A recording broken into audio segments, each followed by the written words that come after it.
The Rogue Room appreciates your recommendation.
And everybody, welcome to the Rogue Room.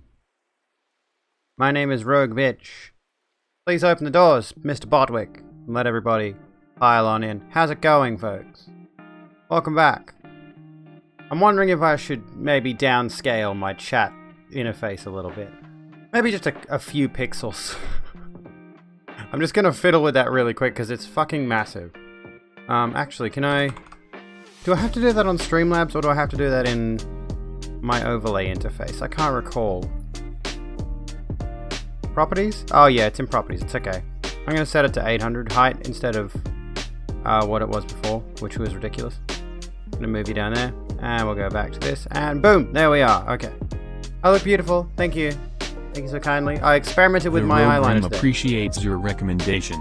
Batch, thank you for the host. And did German host? I think German hosted and I missed it. I think you did. Thank you, German. Thank you everybody for being here. The Rogue Room appreciates your recommendation. And Jelly. Thank you for the host, everyone. Hope you're all well. Hope you're all fine and dandy. The music volume's a bit high. I'll turn that down a bit. So, yeah. Minimum wage discourse has been on the menu today. Reddit may be a cesspool, but there can be funny stuff on it. I would like to find some funny stuff, but I swear since I subscribe to like a few trans subreddits, it's all my Reddit front page is. I'm subscribed to other Reddits, but I never see anything from them. I don't know what the go is. A Reddit trans post is just dominating the discourse over there. If you subscribe to even one of them, log out of Reddit. Is it real Jelly and Rogue? It is. I was considering, since we're doing Mask Off, we've got another guest tomorrow. Might ask Jelly to come on at some point as well. Why not? But yes, I am here. I'm here now in this lovely summery dress, sort of. Got 2 layers to it. And it's a bit, sticky. Did I watch In Search of a Flat Earth? No, I need to. I will. Well, what I tend to do, and I am opening the floodgates here, because I want to get more creators on Mask Off, which is my Monday show, which is effectively a podcast, essentially, but we stream it here live on Twitch. And we're going to be doing that again tomorrow with a special guest. I'm trying to fix my camera up here. Sorry, it's a bit of a mess right now. And the idea is every single week I bring on a new creator, someone different, every time. And we talk about topics that are important to them, things they know about, things they are informed about. And we just have a gay old time of it, really. But yeah, we had Calgar on last week. I can't believe it's already been a week. Almost already been a week since I came back. It has been a week since I came back. I came back on the 10th. Because it was only a short break anyway. It wasn't even a huge break. But yeah, that's the goal with that. Mammoth! Thank you for your membership. Thank you. Please, enjoy all the delights of the Subscriber Lounge. Please enjoy all the delights of the Subscriber Lounge. Thank you so much for the subscription. As you can see, I may have potentially... Let me just bring Streamlabs up because I don't actually have it running at the moment. Okay. Make sure that actually works. Restart session. Hopefully that doesn't fuck it. I've changed my sub goal. It's no longer a daily sub goal, it's a total sub goal. And my event, this is going to be like the consistent thing for this year. I put out a tweet recently, and this is sort of vaguely relating to the minimum wage thing in its own way, right? This number here is significant, 315. I did some calculations based on my current bills that I have to pay, my current regular expenses. That's like internet, electricity, fuel. Doesn't include rent in that. I took rent away from that. If I put rent in there, it would be way higher. But all of my regular bills, including my internet bill and all that sort of stuff, if I wanted to turn Twitch into a job, this would effectively be my minimum wage, the 315 subs. To put that in perspective, all right, to put that into context, I, as somebody who's in a pretty low income bracket, and my bills are all pretty...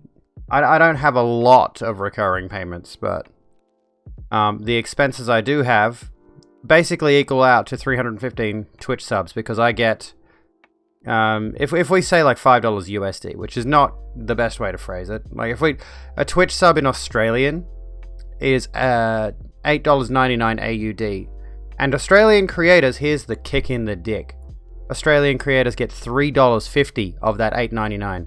we get less than 50%, which takes the majority of our sub income. I look lovely today, thank you. I'm quite proud of this makeup. I forget who it was that I was looking at. It's not the best, it's a bit chunky in some parts. But I've been practicing, I've been working on it. My contouring is getting a little bit better, I think. And my blending. I blended my contour in my forehead a lot better. And I'm rather proud of my progress with makeup, honestly. Slowly getting there. Recently came out to your family as non-binary. Congratulations. Congratulations, hang on. There we go. Round of applause. How did it go then? Feel free to tell us or not tell us, it's up to you. Did that update? I don't think the Twitch dashboard updated. Let me just quickly check. And nope. Okay, my sub goal did not update. I don't know if fucking around with Streamlabs will fix that. Stream labels, session restarted. Nope, it's not going to fix it. Okay, whatever. Your parents are using your pronouns, but your brother needs time. Well, hopefully your brother comes around. Fingers crossed. I'm sure they will. I'm sure he will. And then everything will be fine and dandy. And that's what we want. That's the ideal situation. As a trans person, is you tell your family, you tell your friends, and everyone's just happy about it. Everyone's like, we're glad that you get to be the real you. And this person with their motorbike, fuck off, or whatever vehicle it is, driving down a suburban street and they're revving their engine like they've... I don't even know. Why do people do that? That's the ideal situation. Is that, you know, the parents, the siblings, cousins, the friends, acquaintances, all of that. People who've never met you would just accept you who you are. Respect who you are. It's so absurd to me that people have such archaic notions of respect. Your father has dementia, you're not even gonna try telling him to change the pronouns he's using. Yeah, it's rough. That would be very difficult. On a similar note, though, I mentioned how my grandmother dead named and misgendered me because she's 90 last week. This week, I think she generally avoided my name and pronouns altogether, which is better. Like, she didn't refer directly to me. She did talk to me, but she didn't refer directly to me. In that same sense. I guess that's better? No use of my name, no use of my pronouns. It's like, okay, that's a start, but yeah. Again, especially with older people who might have something like dementia. That would be very, very difficult. And that's, like, what are you supposed to do, right? I guess that's that's the... Fuck, I don't even know how to phrase it. Very, very tricky to broach that. People will give you a stupid nickname in an instant and call you that for the next 50 years without error, but different pronouns are so... I know! It's ridiculous. I don't get people like that. I got the streamer recap and my viewer recap. Yes, I did. We'll go over that shortly. Magic. I'm not kissing my finger and ruining my lip gloss, even though I've already ruined it, because I had a hair on my lip before and I was trying to get it off. And now I'm drinking coffee. Anyway, whatever. You got the finger. If an older person has dementia, it kind of makes sense. Because generally speaking, is dementia the one where, typically speaking, they regress back to a younger age mentally anyway? Or is that Alzheimer's? I think that's a symptom of those ones. It's like they regress back to an age where they forget so much that they go back in time, basically. They mentally go back in time. I forget which of the two that is. I think it's dementia, but it might be Alzheimer's. It's hard to say. That's a pretty common symptom, right? Like advanced dementia or advanced Alzheimer's. I don't know what exactly the difference is, but everything I've seen of the two seems to be like they're very, very similar. He has Alzheimer's. It's a cluster. Oh, okay. Alzheimer's age regresses. Okay. I can only imagine how difficult that must be to deal with. Because, like, at the very least, you know, my grandparents are on in age. And though they're a bit forgetful, they've never had anything of the sort like that, you know. Excuse me. By the way, am I like... I think I need to give my screen a clean or something. I'm not sure.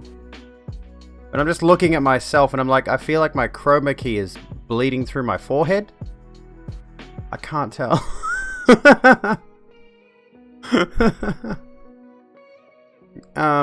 Anyway. Yeah, you can actually... That actually is a setting. You can change it so you don't get gifted subs to channels you've never been to. I've had that happen before.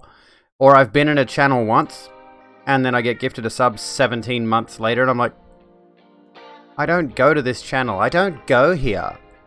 I don't know if the people gifting the subs can pick who gets them or what. Free emotes are always nice. You can use, like, and you know, if you subscribe to me, you get my emotes, and my emotes are obviously the best on Twitch. I've only got 5. I'm pretty sure I'm supposed to have 6. Hang on a minute. I think, yeah, no, hang on, maybe I'm wrong. Let me have a look. As an affiliate, I believe I have 6 emotes. Is it? Yeah. I don't have the tier 1 and 2 emotes. I've got them there. I can fill them up. But I haven't got anything in them. So, it's because I'm trying to figure out... Like, I've got my lipsticky cross emote. That first one. I'm happy with that. But the rest of them, kind of like, I need to update everything. I need to overhaul those, and I don't know what to do yet, so I haven't touched them. Timeout. You're going to get some water. Okay, Broken. 60 seconds. You get a minute timeout. Yeah, you get... as you go up in subs, in relating to the sub goal. And there we go. Now one of us. Anonymous gifted a subscription to Jelly Sting. Thank you, Anonymous sub gifter. Thank you so kindly. Or gifting Jelly. I forgot about the sub lounge. Bring it over to the sub lounge. Because we've already had 1 sub tonight. Thank you. Now we got 2. We get to hang out in the sub lounge for a bit. Thank you, stupid ass boyfriend. So you know who it was. There you go. You get emotes. But yeah, I need to do tier 2 and tier 3. I think for like tier 3, I'll just make the gold X as the emote for it. And tier 2, I'm just like, what do I put as a tier 2 emote? The thing is, he said you're welcome on Discord. Thanks to the kind person who gifted you a sub a few months ago. There you go. You just said it wasn't him. Oh my god. Well, thank you, anonymous sub gifter who... Thank you, Schrodinger's gifter boyfriend. It either could be or it couldn't be. You look in the box, and either they gifted you a sub, or they're dead. It's one of the two. You once started a timeout where in someone's chat, you timed someone out using points, another person timed you out, and someone else timed that person out. Nice. Nicely done. Schrodinger's gifter. Here in the sub lounge, I feel like it's a bit bougie for me to be talking about anything like wage inequality, minimum wage and all that, but we will get into that shortly. That is a topic I want to talk about. I have a lot of thoughts, I have a lot of opinions, so we'll get to that. But I want to chill here in the sub lounge for a bit and talk about emotes. So yeah, I'm thinking tier 3. I might make the gold X, which is the tier 3, which is the 12-month sub badge, that golden X. If you look at my badge there, I've got the gold X. I might make that my tier 3 emote, even though it's utterly fruitless. It means nothing. Should I do like a trans pixel art heart, or my trans anarchy, my tranarchy symbol, my pixel tranarchy symbol? I did that. Trans middle finger. I can't. I cannot do a middle finger emote. I looked it up. I was like, you know what? I could probably do my stereotype, trademark, copyright, whatever. Just like, you know, a screenshot of me doing the thing. I can't do that. It's considered a rude emote. I could probably get away with it for a while. I think Justin Wang actually had 2 emotes on his channel, which were the hands from Goatsy. Nothing else. Just the hands from Goatsy. And it got caught in the system. Which is awful. Got the cutest trans emote right now. That is adorable. I love that. That is fucking adorable. Kamian 2 trans cat. I love it. Speaking of cat. Of course, I don't know why he does this when I stream. Don't look down my shirt. Cat, where are you?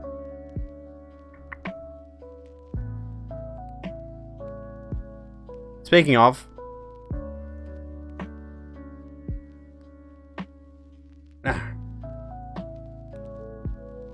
Can I zoom out a bit? There you go. Hello.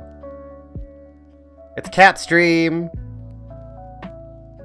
It's Cat Stream. This is the reason you should subscribe to the channel. So that we can get more and more Cat Stream. I'll make that a subscriber reward. Every time someone subs, we get Cat Cam for a short time. You look so done with everyone's shit. He absolutely is. Don't cats get hot in the summer? Yeah. I don't know why he's sitting on my lap. Hey, camera. Not you. My camera's defocusing for some reason. And I've turned off autofocus. I don't know why it does that. I don't know why, after turning off autofocus, it autofocuses out of focus all the fucking time. And yes, I will still advocate my Patreon, of course. But with Patreon, though, which does show up on the screen, on the note. On that note, Patreon does show up as an alert, so if you do subscribe on the Patreon while I'm live, yes, his name is Smudge. I adopted him and his name is Smudge. If you do actually... We found this out during a game of Payday. All of a sudden, one of my good friends' full names was up on the screen. I'm like, what the fuck? Because she tipped me on Patreon. So apparently, I had to go and set an alert for that. I might try to censor the usernames if I can manage it somehow. But yeah. So that's a thing. I did adopt him. And my thought process was like, even though he's barely a kitten, he was like 11 months old when I got him. I'll see if I can bring up these original pictures. I'll bring them up without showing my personal details if I can manage it.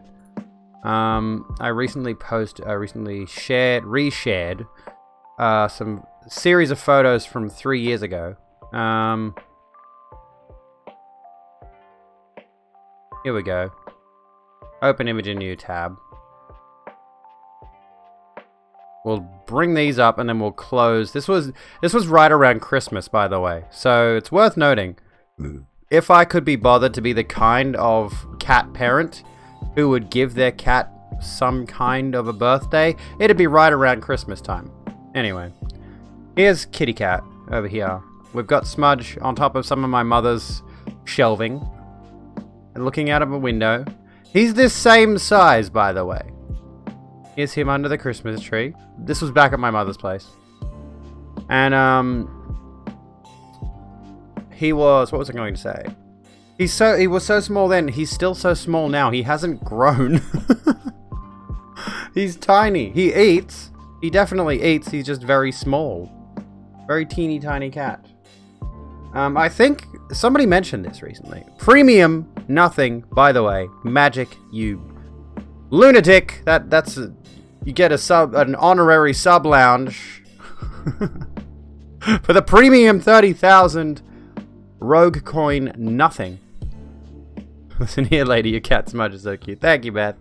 How's it going? How's life treating you? How you been? What was I saying? I had a point that I was going on about. Oh yeah, somebody mentioned that their cat did not get snipped until they were a few years old, and as a result, they were gearing. They were getting on the gear, as in their cat was producing enough testosterone to grow huge, basically, before they got neutered, which of course gets rid of the testosterone production factories, which when I go to my endocrinologist, I'm going to talk about that with them, with her. I'm going to talk about, can you remove the test factory down there? Oh my god, another honorary sub lounge. But just because you redeemed the ultimate nothing doesn't mean you don't have to gift 5 subs. I would still highly recommend that. No, but yeah, apparently because of what was I going to say? Oh yeah, testosterone production. Cats can grow very, very big. So you'll sometimes see people with really large cats, and there are cats that just get really big, just generally speaking. But yeah, I guess if you neuter them late, it allows them to grow to pretty big sizes. And then, but if you knew to them early, which I suspect may have been what happened to Smudge, which is why he's so small. He didn't get that HGH in him. He didn't get that testosterone in him. Can you stop trying to bite me while I am streaming? What's wrong with you? Either that or he was the runt of the litter. I get the suspicion he was either the runt of the litter or he was neutered early at a young age and just never grew very much.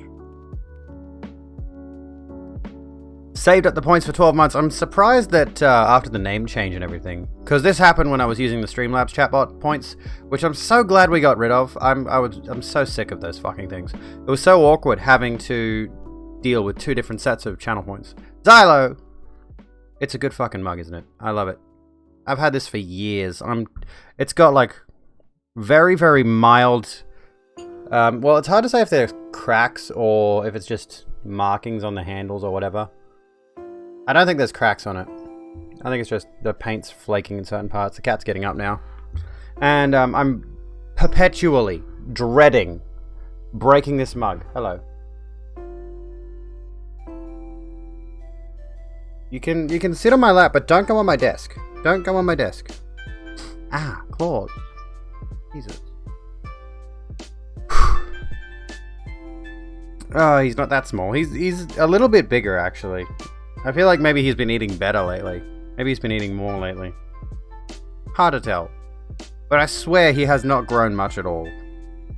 Especially compared to my sister's cats, who are massive fat bastards. You want that mug, but you're starting to get a collection, and when you move in with your boyfriend, you won't appreciate that. Speaking of collections, I should get a Liberal Tears mug. Speaking of collections, I've got all this stuff, right? All of this junk. I've got so much on here. A lot of stuff is just toys, right? Let's go over this. Hang on. Can I put you down? I have an idea for my stream that I would like to shift things a little bit.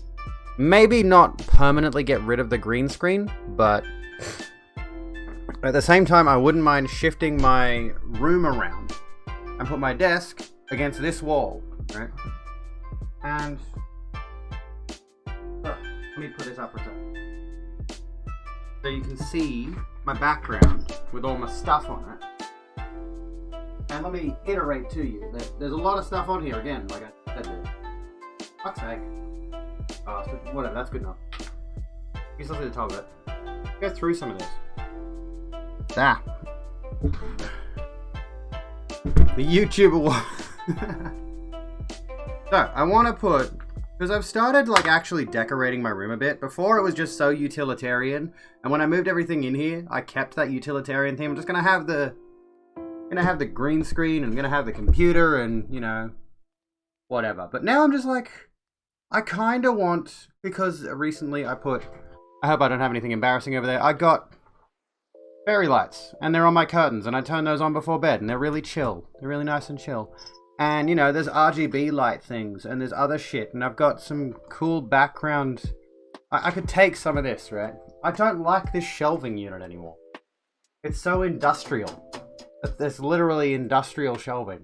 So I'm looking at, like, getting something a little bit more relaxed, a little bit less... sees the means of production. It's not a fish tank. It's a spider tank. That's where my spider lives. And he's in there somewhere. That's her food.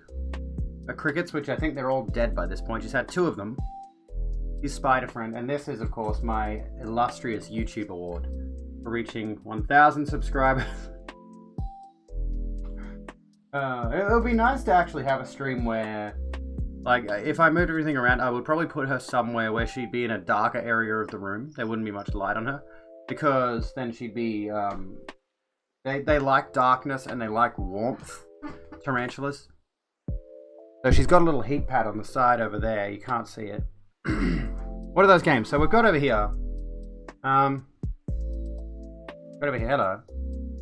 You can have a closer look. I've got a bunch of World of Warcraft Collector's Editions up to Legion from Wrath of the Lich King. This is Warhammer 40k Space Marine. I've also got over that side. So, over that side I've got the Witcher 3 box. And then a not working BB-8. That fucking sucks. But anyway, you have a turtle. That's cool. But my favorite collection, my favorite part of the collection is the fucking hell, the Souls collection. Can't get a good shot on it. It's the From Software collection. I love all of that. My Artorias has got really weak calves, as you can see. He leans over far too much. I don't think there's a way to fix him. Remorsefully. We'll get into talking about actual stuff in a minute, I promise. We got Smudge chilling on the bin next to my Captain America shield, my mother's acoustic guitar. That's a backpack, actually. I used to take that to uni, the Captain America backpack, which was a few years ago. And then, like, I've got all this other stuff, and there's quite a few good figures up there. Quite a few good high-quality figures. Cole from Infamous, for example, is one of my favorites. I need to give him a dust off. But it's like, I want to take all the really good stuff and hold on to that, and then take shit like this. I've got the Disney Infinity Marvel's Avengers shit, and as cool as they are, and I've got a lot of them, and I've got a bunch of pop vinyls as well, and there's some other my prototype guy's fallen over apparently. As much as I like quite a lot of it, I'm thinking I just want to take the highest quality stuff, put that on one specific set of shelves, which would then go somewhere else over in my room in the background, and have my desk set up here, against this wall, so I would be facing backwards into my bedroom, and I would start decorating the bedroom as a backdrop, which obviously lots of people do. I'd be a stereotype. But as cool as the green screen is, I'm thinking of moving on from it. I don't know. I've had green screen for quite a while now. And I've done some neat stuff with it. And I would still keep it. But I feel like I'd like to have a good, nice, neat backdrop. What else would you do with a green screen? There's a hypothetical for you. What would you do with a green? Let me fix this shit. You have 20 pop vinyls. I've probably got more than that at this point, and they're all shoved off in some other little corner of the room, most of them. Because I don't care for them. I don't know why I started buying them in the first place. Alright, let me fix this up because my camera's fucked now. Blah. Photo shoots? Yeah, it's a good one.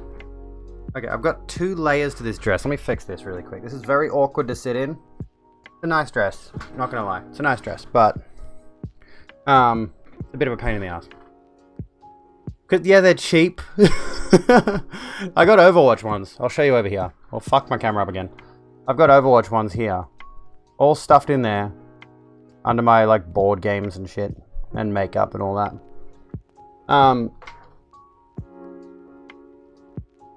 Let me make sure that that's not...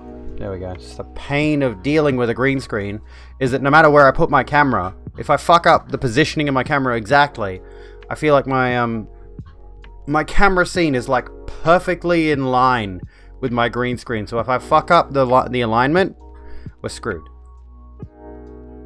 But having this mount that I've got, actually on the subject of photo shoots, I think it is designed for like proper professional filming and photo shoots and stuff like that, because it's huge. This frame that I've got is huge.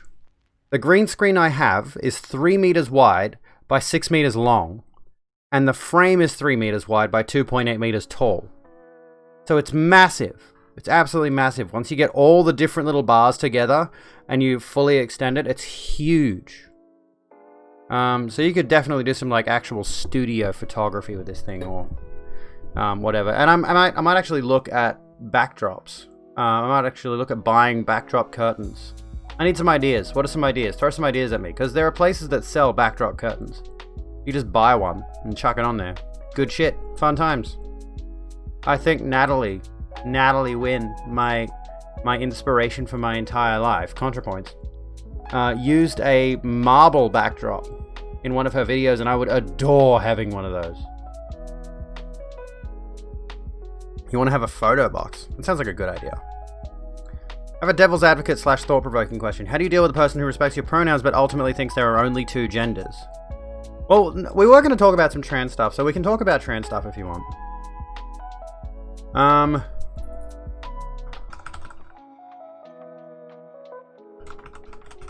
Is that too long of a title? Fucking hell, dude. I am not good at this. I'm just going to set it as gender. Gender? I really need to figure out a way to have my titles sit there so that I can just type in them and it stays right aligned in the corner. I don't know why it doesn't do that. But we can get to that. Hang on. Is there something in the transform settings that allows me to lock it to that corner? I've got it set to like right alignment. So it should logically type from there, but it doesn't. Look. If I go to type something, blah, blah, blah, it goes off the screen. I don't want it to go off the screen. Alignment, right. Still does it. The text alignment, then the origin. Okay, let's see if I can find the origin then. Is that in here somewhere? I don't even see if it's in here. Text transform? No. Well, we'll keep it on uppercase. Let's have a look. I can't see origin. Sorry, we'll get to it. I promise we'll get to gender. We will. I'm in OBS, by the way. In OBS. Filters? No, we'll come back around to that. We'll start talking. Stream marker on gender. Alright, let's have a stream marker on gender. So. Let me have a look here. How do you deal with a person who... I don't think that's a devil's advocate question. Honestly, I don't think that's a devil's advocate question. I think that's you just asking for information. How do you deal with a person who respects your pronouns but ultimately thinks there are only two genders?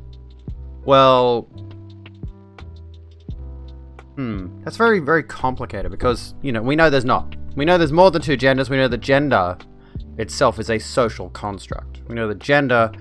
I bet they love that terminology. If you bring that up to somebody who only wants the gender binary to be the one thing. The one and done. Okay. Pause for a second. Put a pin in that. Looks stunning. Thank you, Jeffrey.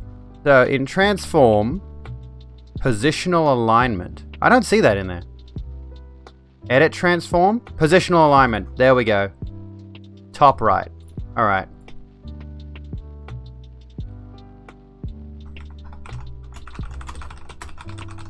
Alt-right means fascist. Alright, gender. This is going to be a fun one, because if people see gender on my thumbnail, they'll probably... Thank you so much, Rogue! I owe you, big time. I don't know what I can reward you with, but thank you so kindly. And, I wanted to... I might change my camera positioning on that one again. I've changed this so that I'm over here now, but now if I'm looking at chat... this looks stupid. I'm gonna flip this back to... Not like that! Not what I wanted! Sorry. There we go. Hello, sweet Charlie. But yes, we are having a discussion. We are having a discussion about gender. Okay, so the question was, what do you do if someone respects your pronouns, but only thinks there's two genders? What do you do? How do you explain to them? I mean, realistically speaking, if you are binary, let's just say you're binary trans like I am. I identified, I presented, I lived my life as a man beforehand. And then I allowed myself the freedom to say, you know what, I'm a woman. And that's it. I didn't have like a transitory period where I was like maybe exploring non-binary options or gender fluidity. I just kind of flipped a switch and went from one to the other. Scientifically speaking, you think there are at least 6 genders. I believe there is an article that details there's something like 73 that go into the finer details of each individual one. But of course, in the grand scheme of things, society, by and large, the majority of society looks at 2. Looks at that binary male-female gender spectrum, or lack of gender spectrum, I should say. But of course, we know there's more than that. And we know that there are people who are non-binary who do not identify with that gender binary. Who do not identify as one or the other, who feel like they lay somewhere in the middle or somewhere outside of it. And realistically speaking, if you are a binary trans person, for example, or if you're just a binary person, well, I suppose if you have alternate pronouns, generally speaking, that means you're trans. But if you are a binary trans person, I think especially as someone like me, it becomes really difficult to explain it because I'm not non-binary. I can't really speak from a point of personal experience. And that personal experience, in my opinion, is one of the most crucial elements of having these discussions, is having the perspective of multiple different people. So if you, for example, if it was someone speaking to me, a cis person asking me, or a cis person saying to me, I still think there's only two genders, but I respect your pronouns and I respect your gender, I would have to defer to someone who is non-binary, but or I would at the very least say to them, what do you think of non-binary people? Do you just dismiss their gender identity? Not in an aggressive way, just genuinely asking them. It's like, what do you think of non-binary people? Because I have non-binary friends. I have people who don't think the label man or woman applies to them, who don't think the pronouns he and she apply to them. So what are your thoughts on those people? And are you going to assert your particular viewpoint on them? Are you going to say, well, you have to be one or the other? And then you ask them the question, why? You ask them the question, why do they have to be one or the other? And if you start to break this all down, you start to realize just how silly the concept of gender is. As a base theme, the concept of gender is patently ridiculous. The concept of gender is patently ridiculous. It's a categorization model that's based on outdated social principles. So anyway, you identify with the gender you were assigned to. You're also black. Think acceptance is a step towards understanding it is. If you can, this is kind of the opposite thing, but think of the 5 stages of grief, for example. I think there is a similar thing for understanding. I think there must be a similar thing for understanding because I know specifically, and maybe this is related to my own personal experience, but because if we go far enough back in my own personal history, when I was around the age of 15, I had my first gender identity crisis, and I never told anyone. I was just personally struggling, doing research online, trying to figure it out, and I learned about surgery, medication. You're going to have to be on pills for the rest of your life, for example, and if you get the surgery, it's very invasive, and there's a whole procedure of you need to present as a woman for 2 years with no other medical treatment, and blah, blah, blah, blah, blah, blah, blah. And it scared me away from it. And then over time, I think I slipped into this potential, if things didn't go the way that they should have. I definitely had some contrarian devil's advocate kind of opinions for a good long while there. Until I eventually came back around to old me and realized, hey, stop being a dipshit, first of all. And you're a woman, bitch. But yeah, back when I was 15, it was 2004. So, early internet days, sort of. Early, easily accessible internet days. But the information was there, and of course, now that same information is quite dated, but there are people who are now in other countries. I've had a very good time of it, of going and researching gender and going through my own transition. I've had a very good time of it so far. But there are people over in other countries who have that exact same situation of to transition, there is such a long medical waiting list and things are so incredibly invasive, and there are people trying to shut down their entire ability to get treatment and all that. That it's exactly like it would have been about 15, 16 years ago here in Australia. But I guess it's now 17 years, Jesus Christ.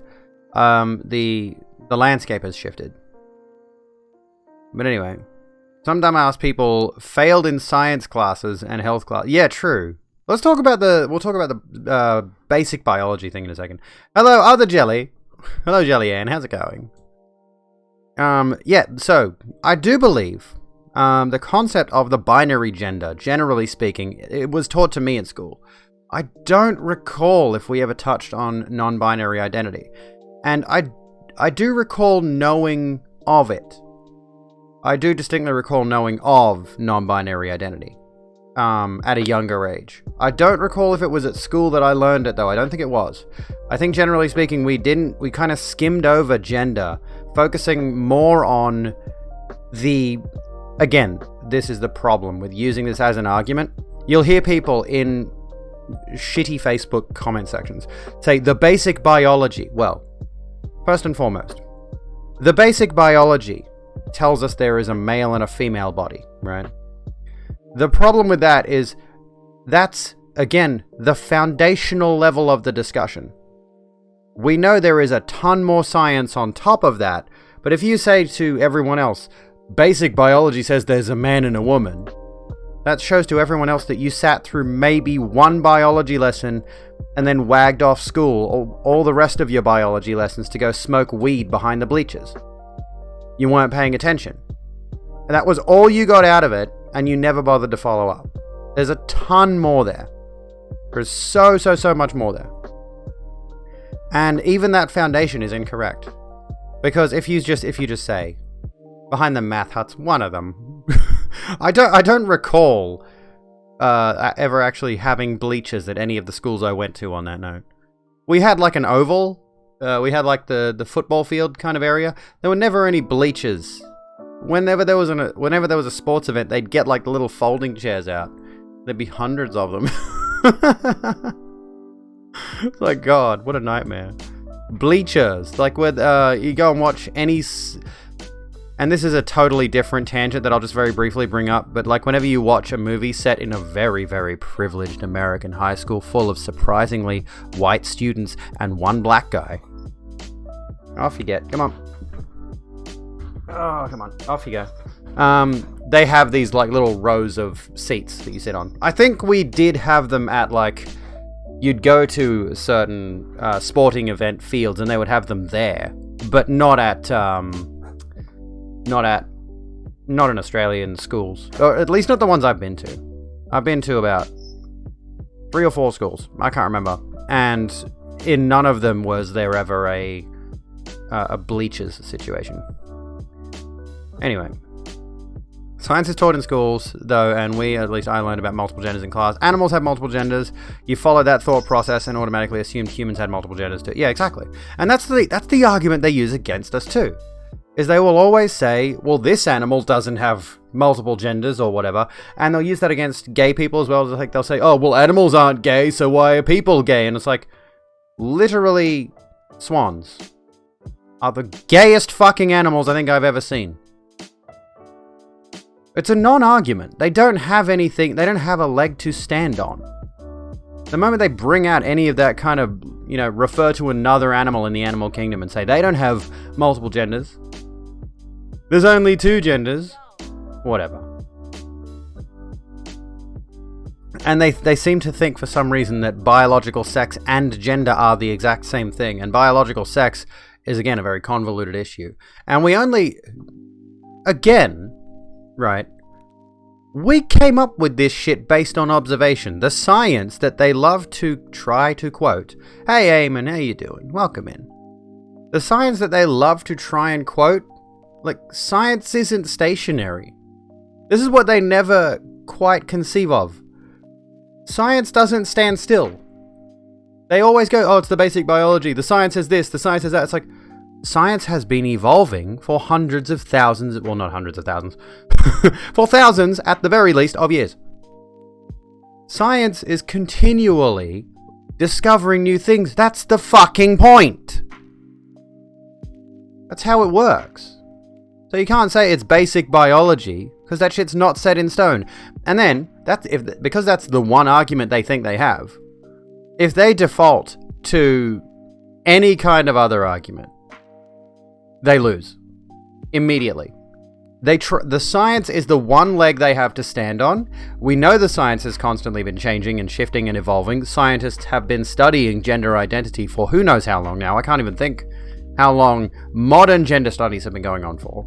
Because remember, there were a ton. I believe the first book burning in Nazi Germany was a bunch of books from a transgender clinic. Welcome to the Rogue Room. Sweet Charlie B, welcome to the your Rogue stay. Room. Grab a drink, sit down, and chill out with us like you have been already. You bloody legend. Welcome in. Welcome to the Rogue Room. And we Eamon. Hope you enjoy your stay. Sit down, grab a drink, chill out with us. Lovely, lovely.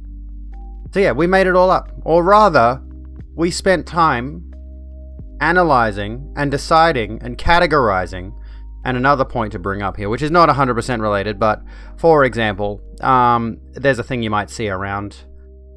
Have you ever heard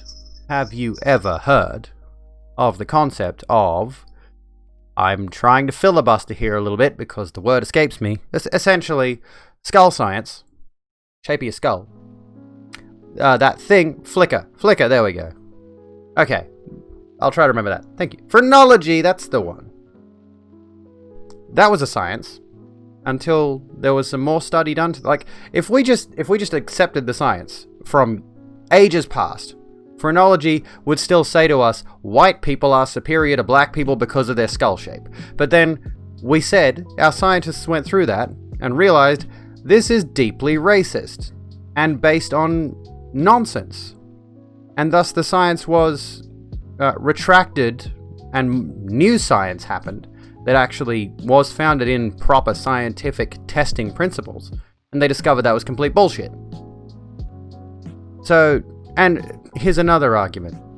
I can't believe I'm arguing against science right now, but it's important to note the good science versus the bad.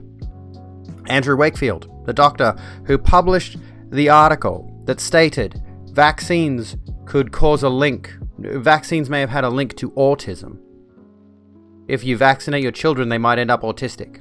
Bunk science. Andrew Wakefield himself, after being completely discredited by all scientific committees, came out and said, yeah, it was a lie. It was bullshit. I made it up. You know, yeah, scientists are human, they make mistakes and can also be biased, exactly.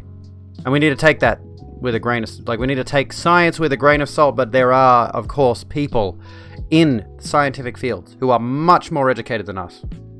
And I am far more likely to trust a scientist's opinion on gender, something which I am honestly strongly considering going into myself, into the social sciences, and studying this personally, so that I actually have a much stronger foundation to argue on. I'd much rather take the opinion of someone who's spent years talking about it and reading about it than someone who read a biased article by Fox News or something. Lobotomies used to be the height of science, and the inventor won a Nobel Prize for it. Exactly. I don't even know what lobotomies were used for. I believe they were to treat psychotic patients, specifically. Or hysterical. Hysterical used to be a thing. That was when women were... I can't remember the specifics, but hysterical was a term used specifically towards women who were experiencing heightened moods and heightened arousal in some cases. And I believe for a time, lobotomies were used to treat those specific women. And here's a fun fact. The vibrator was invented to treat hysteria in women.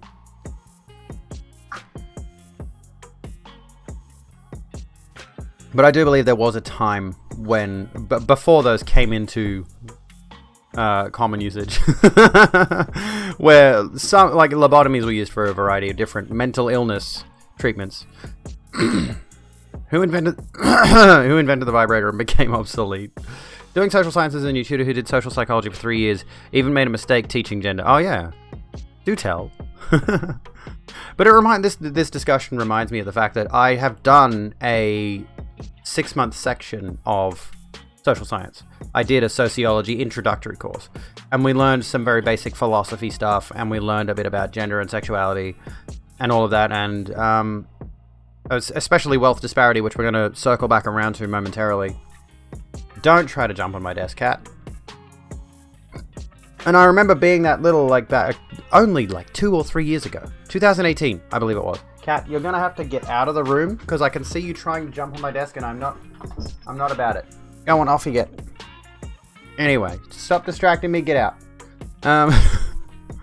I remember the introductory lesson, or the introductory, like, little session you go in, you talk about the overall layout of the course. Talk about what are we gonna learn in this course.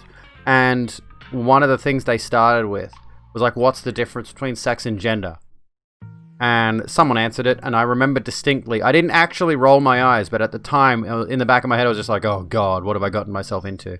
And now I'm like, Bachelor of Sociology? It's so bizarre. Not specifically relating to the gender thing, more relating to how I definitely feel if certain things played out.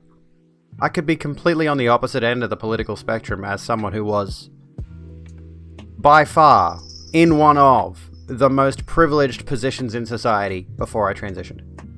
I was, by all intents and purposes, a heterosexual, cisgendered, white male. That's a whopper of privilege right there. And when you're in that position, you tend to look at anything that isn't...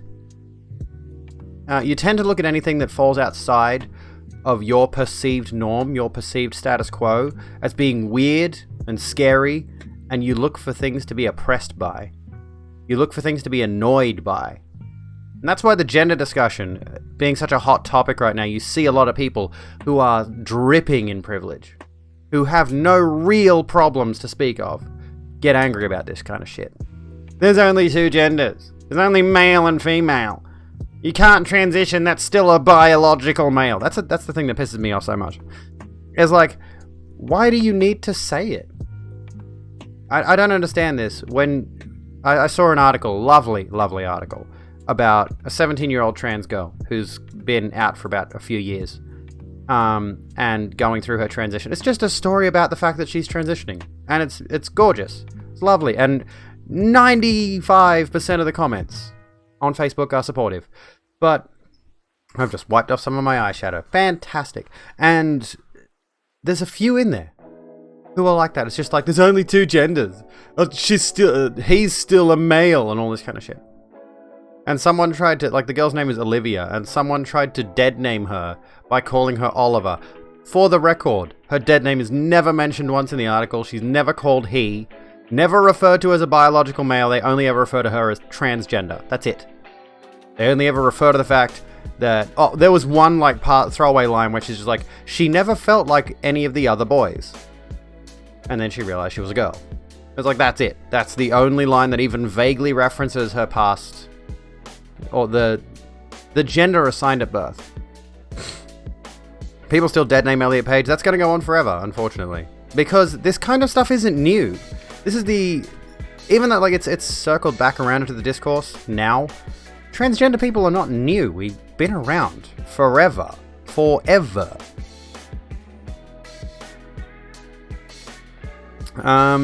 If you recall correctly, Yeffa We boy. hope you enjoy your stay. Welcome to the Rogue Room. Sit down, grab a drink, chill out with us. To these lovely lo-fi beats. You were talking about one of the Kennedy kids. Sorry, I missed this.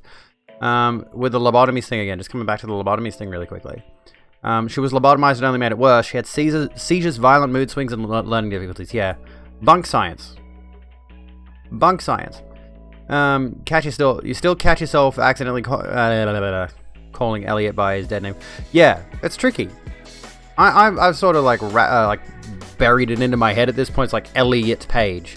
However, the issue, of course, is if you try to explain Elliot Page to someone, they're going to ask, who's that? And then you're like, how do I explain this without dead naming them? There's nothing wrong with being transgender, of course not. What there is a problem with is people... Yeah, you could just say Google him, exactly. Google was on the ball. And I think Netflix even changed their credits. You're trans and... Yeah, that's valid, of course it is. Absolutely is. I think as a person transitions, the people around them also have to do so and has to be expected a little bit. Yeah, it's a learning process. And I think a part of the reason that trans is so... transgender issues are so front and center at the moment, at the very least. Because like I mentioned before, gay people were the primary target of harassment in mainstream media and all of that kind of thing, like the news cycle. Back when I first looked up transitioning, I wasn't gay. I didn't think I was gay. I've never been attracted to men, so I guess now I'm gay. But back then, back in 2004, the hot topic was gay marriage. Should gays be able to adopt kids? All of that kind of... That was the main queer discourse. And I believe sometime before that, there was a lot of discussion around lesbians and the idea that... hang on, we'll look at this in a moment. Alright. So, yeah, there was a lot of discussion around lesbians and the idea that they could be preying on straight women. The whole going into public bathrooms, these big butch bull dykes. It's like... It's such a stupid non-argument. It's such a stupid non-issue. And here's the thing about the bathrooms thing, right? Here is the thing about the bathrooms thing. They always go on about how they're terrified that someone, like, bring it back around to the trans thing. They're always going back around to there's gonna be a person with a penis in a women's restroom and they're gonna rape us. Is that gonna stop someone who identifies as a male who is a rapist from going into a public bathroom? Like, that's not an argument. A rapist is going to do that anyway. Doesn't matter what their gender identity is. They're a sick, fucked up individual, and that has nothing to do with their gender identity. I'm scared to use public bathrooms too. I only go in them if I have a friend with me. I only go into them if I have a friend with me. You could say Elliot Page is the person from Juno. Exactly. Just say they're from Juno. Oh no, what's this article you've presented, Broken? Let's have a look. Kenya refuses the lift ban on groundbreaking lesbian film, claiming it's protecting society from moral decay. So I'm going to be looking over here. I'm sorry. And yeah, I hate public restrooms because gross too. But just generally speaking, one of the things that I have a scratch on my wrist. Can you see that shit? Just there. Look at what this motherfucker has done to me. Assault is already illegal. I know. It's like assault and rape. Those are not new concepts, guys. We didn't just make them up. And you pee behind a door. Dude, generally speaking, as someone who's experienced a lot of male restrooms, yeah, I don't even remember him scratching me. The concept of the open urinal needs to go the fuck away. Good lord. Quite frankly, there should be no gendered bathrooms. There should be. We already have, for example, a disabled restroom is an enclosed cubicle that has one toilet, one sink, one mirror. I don't have water. Hang on a sec, I'll have to go get some. It's like, every public toilet should just be like a disabled toilet. Just have the bathroom and just do like 10 of them. How's that going to change anything? Genuinely, like, oh. And that makes the, posture check. That makes the whole, I think I'm pretty straight at the moment. Well, I'm pretty gay at the moment, honestly, but my back's pretty good, I think. I'll go grab some water in a moment. Yeah, it's like, buildings would have to be bigger, but like, generally, like, they could have factored that in the first place. Straight and gay. It's fantastic. Just because I'm gay doesn't mean I'm not straight, because I keep my back straight when I deadlift. What was I going to say? Yeah, like, they would have to just change the way they design these buildings. Just change the way, and like the, it's an institutional issue. It's an institutional genderism issue, I suppose. Forcing people into one gender role. You're either the male or the female, because you go see public bathrooms everywhere. You don't see NB bathrooms. You just see male, female, and it's like, just do away with the gender on the bathrooms. Period. Get over it. In general, I look like a boy, but I'm small and sound like a girl, so either... Yeah, that would be very tricky as well. Just answering the question... Oh, yeah, I know what you mean. Answering on a logical level, but they should just... People, like, for example, shopping centers, they make huge renovations all the time. They could do that. They could change the way they did their bathrooms. I have not read the comic Raid the Doe. No, I have not. Give me a moment. Give me a moment, folks. I'll run an ad real quick. I'll be back. I'll grab some water, and then we'll continue.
I have returned. I don't know how long that break was. I'm back. Let me turn the volume down on this. Jim Crow is something I keep seeing around, and I'm sorry to be so uneducated on this. I would like to be informed. What was Jim Crow? College has everyone toilets. That would be the ideal. As far as I know, the university that I want to go to, and I'm going to be contacting them tomorrow to talk about this Bachelor of Social Science. I do believe they still have gendered bathrooms. That's gonna be so weird, dude. That's the issues. Like, if I end up going to uni this year, which starts on February 22nd, so fingers crossed for me that I end up going to uni this year, and I learn things. Hopefully. Something on my desk. I need to vacuum my desk. But yeah, like, that's gonna be so weird, because I'm gonna be going to uni all alone, by myself, and I've never been in a women's restroom alone. I don't think I'd be able to handle being in a university setting all by myself. It'd be so complicated. I think I'm going to uni. Yeah, I think I'm gonna call them up tomorrow, because I've set my number one preference as Bachelor of Social Science, which I can absolutely get into. Easy mode. It's when they put black people in worse conditions than white people. Laws implemented after Reconstruction in the US South that more or less continue to treat African Americans as slaves. Oh, I remember. Okay, so we got 2 hydrates. Sorry, got water.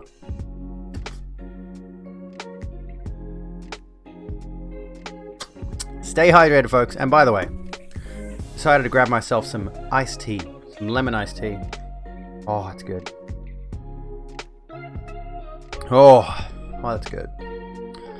And it's the other public spaces where they need everyone toilets, where people will be alone and won't have friends. Using the ladies in college is no issue. The dorms had co-ed restrooms regularly, but the lecture halls had a male-only, female-only, and a co-ed restroom. I should have got peach, lemon, or I think there was a mango option. Not huge on mango. I've got a mango-scented candle at the moment, which is nice, but I don't like the taste of mango, weirdly enough. You should see the mental gymnastics people have done because of your previous haircuts. From behind, you apparently looked one way, but if you even turn slightly and they see from the side or front, they go, oh shit. Legit had a few guys call you sir, and then go, no, I wasn't talking to you. You wear men's pants too. Men's pants are very good because they have pockets. And I am remiss to admit that I threw out most of my men's pants. But I like getting around in dresses now, so... I'm trying to find more dresses with pockets, though. If I find some dresses with pockets, I'll let you know. But they had to upgrade the colored-only bathrooms. They were a little more than janitorial closets. So, okay. So now my memory's been rejigged, and I remember now. I do remember now. The water fountains is the usual symbology that we use to refer to that period where it was like, you know, coming back from the Civil War. Was it the Civil War? Was like the aftermath of the Civil War. And I was watching on the subject. I was watching Gravel Institute videos the other day. It kind of sucks they've only got like 6 videos, but they're so good. If you're not following the Gravel Institute on YouTube, go subscribe to them. Amazing stuff. I'm looking forward to more videos out of them. Kind of the counteract to PragerU is their goal.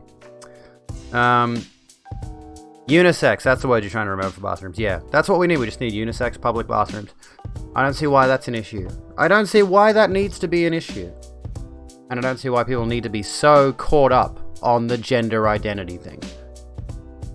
And my personal opinion is of the people who genuinely have an issue with it are just looking for something to be angry about. Again, privileged.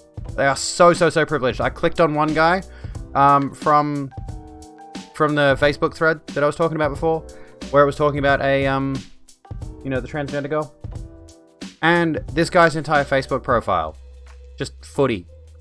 Just stuff about the footy. And it's like, you can tell, beyond a shadow of a doubt, he's the kind of person who doesn't give a single solitary fuck about learning anything. All he cares about is what's the footy scores going to be like, mate. I reckon we should go get some VB before the footy, mate. That's all he fucking cares about. He's such a privileged individual. The only thing he could possibly care about is the football. And someone will link him an article about gender and he'll get pissed about it because the idea of someone transitioning from male to female, to him, a wildly outlandish concept. So what'll he do? He'll go on Facebook and respond to a thread about a transgender girl, and he'll say, "That's a dude." And that's it. Like, you're such a boring person. How can you be such a boring person? Hello, Nondescript Midnight, how's it going? We're talking gender. Imagine having such a nice life that you're so bored you have to get mad at people who are irrelevant. That's another thing I mentioned to someone else. They did the whole, there's only male and female or something like that. And I responded to them literally, in what way, shape or form does this affect you in any way? That was my response. I think they replied. I can't remember what they said. It was like, how in any way does this affect you? This is a story about a person's trans coming out, I suppose, or how they've gone through things. And that's important. A lot of people are saying, like, this is not news. No, I'm sorry, but it is.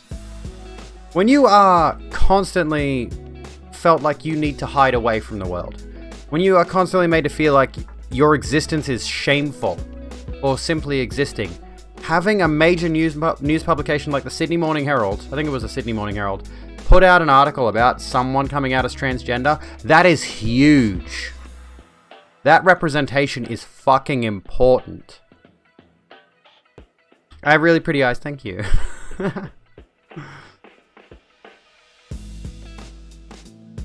Gender, hello ambitious, how are we doing? By the way, I wanted to mention this. I actually do have a button for the pronouns extension on my Stream Deck. I forgot I had it. For anyone who was wondering, we do have a pronouns extension here. If you're using Chrome. You love my outfit? I love my outfit. Thank you. This is like my favorite dress. It's the first time I've actually worn it today, actually. Aside from when I bought it. I've had it sitting there on the rack, and I looked at it in the window and was like, oh my god, it's gorgeous. I did post a picture of it on my Instagram story, I think, like a full picture. And yeah, I saw it in the window, went in, tried it on, bought it. Haven't worn it until today. It was like over a week ago that I bought it. Grew up as a boy, but back then you were called a tomboy. You wouldn't go near girls' things. You've always been a cis female even then. It's funny how, like, I was always that guy who didn't like girly things. And I came out. Now I like pink quite a lot. I look lovely. Thank you, Echidna. Thank you so much. If you knew you were a cis female even as a kid, guess it's not crazy you could know you're not a cis male female either. Yeah, this is the thing about the trans kid situation, right? The trans people deal, especially in like the UK situation right now. Let me quickly change my light brightness because it's way too much. It's way too much for me right now, sleep. There we go. Dim that a little. Hang that over there. Okay. But yeah, like the thing about the trans kids thing is I've seen people argue against trans children. You know, the thing they'll bring up is like, oh, I don't agree with like trans kids. They shouldn't have transgender children. It's like, dude, we want transgender children to feel comfortable in the world that they live in so they grow up to be trans adults and don't kill themselves at 14 years of age because the world around them says, no, you're not allowed to exist. Sorry to be so harsh about that, but that's the reality of the situation. I'm pretty sure your gender changed from cis woman to non-binary. Ironically, you became more and more femme the more time passed with you IDing and being non-binary. With some non-conformity. Fuck conformity. Although, I can't say that. I am such a fucking... In terms of my appearance, I've gone so fucking, like, almost trad wife in the way I present myself. I don't know why I've done this. Here I am in full support of non-conformity. Fuck the system. Fuck pretending. Fuck being like everyone else. And then I'll buy dresses off the shelf at a women's clothing store because they look pretty. I do still like more gothic stuff though. Like you can see my... I've got... These are my dresses so far. You got my pentagram dress and my pinafore there. I should wear overalls. I need to get some. I've seen some really good ones. Lara has got an awesome overalls collection and I'm jealous. You ID as NB but present as femme though with a shaved head. Fuck Jeff. going to ask about the decision to throw out pants. I generally speak, I mean, it's hot here in Australia, but I've replaced pants with tights, leggings, generally speaking, and then I wear shorts over them if it's cold. So that's my main go-to for, or like if I'm wearing a dress, I'll wear tights or leggings under it. You're super femme too, you love dresses and you shaved your eyebrows specifically to have more room for playing eyeshadow. I mean, that's fun. I did actually do eyeshadow today on the subject. I don't know if you can tell. I just got like a very faint bit of silvery glitter. I just put it over the eyelids. I didn't do a whole lot. And then I did a different shade of like glittery stuff on the inside here. But I actually for a while there, if I didn't have this god-awful widow's peak hairline that I do, it doesn't go too far back, but I try to keep my hair down to the sides or over to one side and cover the widow's peak situation. If I didn't have that, I would maybe try the one side shaved head thing and long hair on the other side, which a friend of mine has, or her hair's like there, but she does have that whole thing. And I mentioned that to her in a messenger chat once, and she's like, "You mean exactly like I look?" And I was like, oh, fuck, I'm not trying to steal your style or anything. You can see the glittery stuff. It looks quite nice, I think. I might try to play around with this. I need to get some more colorful makeup, I think. All of my stuff is very muted and neutral at the moment. So, yeah, I feel like I've covered virtually every single possible avenue of the gender stuff. But I love talking about this because there's a lot to go into it.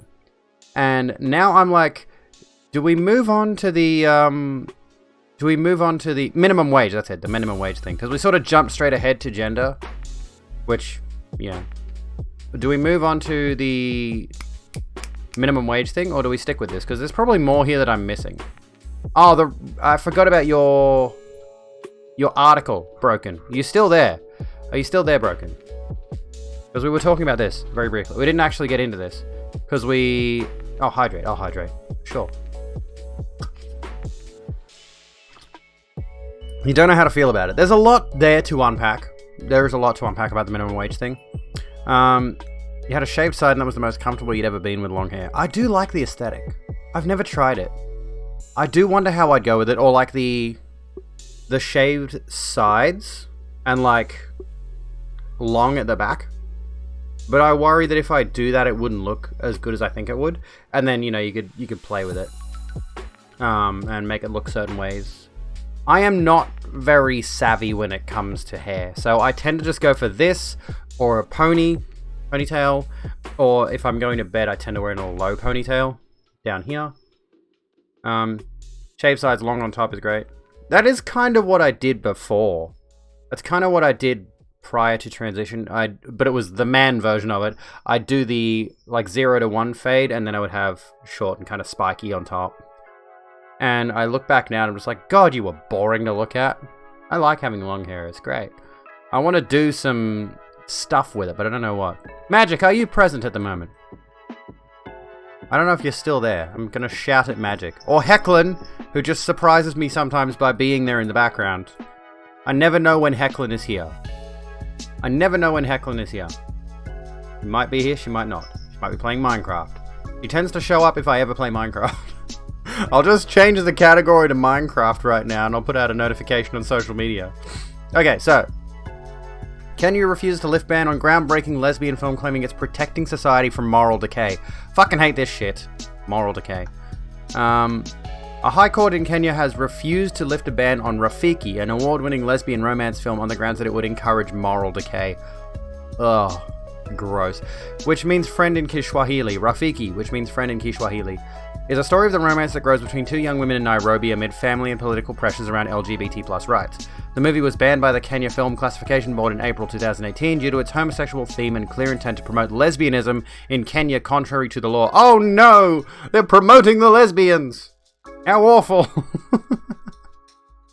Yay, colonialism! Sex between men is illegal in Kenya and punishable by 14 years imprisonment. Lesbians, bisexuals, transgender and non-binary people are not even recognized in the Kenyan constitution and are frequent victims of discrimination. Oh, it sucks. That's fucking awful, and this is where we should really, really, absolutely check our privilege here. Really, really check our privilege here. You know, we might live I mean, I don't know where all you guys live, but I need to check my privilege, because I have it very good as a transgender person in Australia. I have it very, very good. Cannot lie. You're gonna get a t-shirt that says "I bring moral decay." There's a slogan I want to put on a shirt eventually. Once I do a better design for it, that's like patriarchy turned me into a girl. I've got to like design it, but that's what I want to do as a shirt. At some point. There's a trailer. Despite the initial chilly reception, the film was a major success outside of Kenya and became the first ever Kenyan movie to premiere at the Cannes Film Festival. Following its international acclaim, the film's director, Wanduri Kahiu, sued the Kenyan government to temporarily lift the ban, allowing the movie to be screened in Kenya so it will be eligible to compete at the Oscars in the Best Foreign Language Film category. The government obliged and allowed the film to be screened for 7 days. The tickets instantly sold out in Nairobi, but the ban was quickly reinstated. Determined to gain a wider audience in her home country, Kahiu appealed against the ban, arguing it was against freedom of expression, which is enshrined in Kenya's institution. But on Wednesday, the Constitutional Court ruled to uphold the censorship as it does not in any way violate artistic freedom of expression, but instead protects the society from moral decay. That is so dumb. What does that even mean? Moral decay of what? What morals are decaying? We are disappointed, of course, but I strongly believe in the Constitution, and we are not going to give up, Kahiu told the Thomson Reuters Foundation.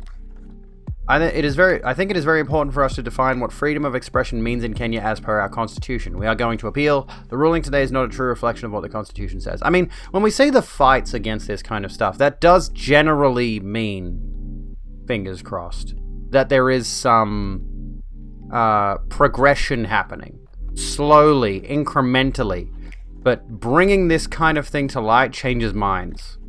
You know, when you see movies about this in the news, when you see this sort of topic brought up, it changes minds. It gives people ideas. And they start to shift their opinions on things. And I don't know what the situation is in Kenya's government. I don't know if they are democratic or what have you. But those changes in opinions on a social level can eventually bring political change. At least that's the most optimistic take I think you'll ever get out of me.